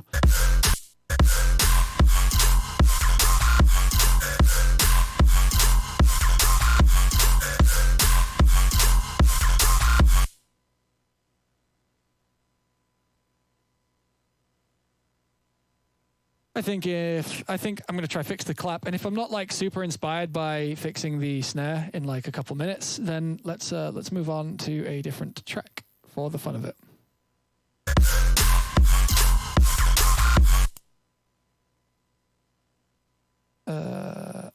I wonder if just doing this is going to work. I don't think it is, but.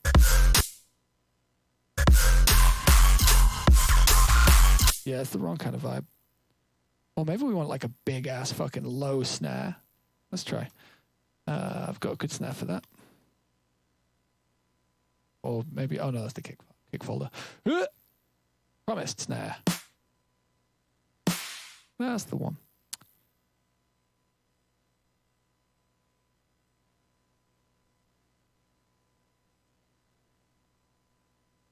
Da, da, da, da, da.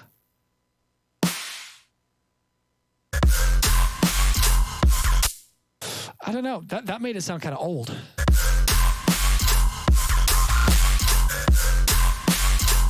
Although over the kick, it sounded kind of fucking cool.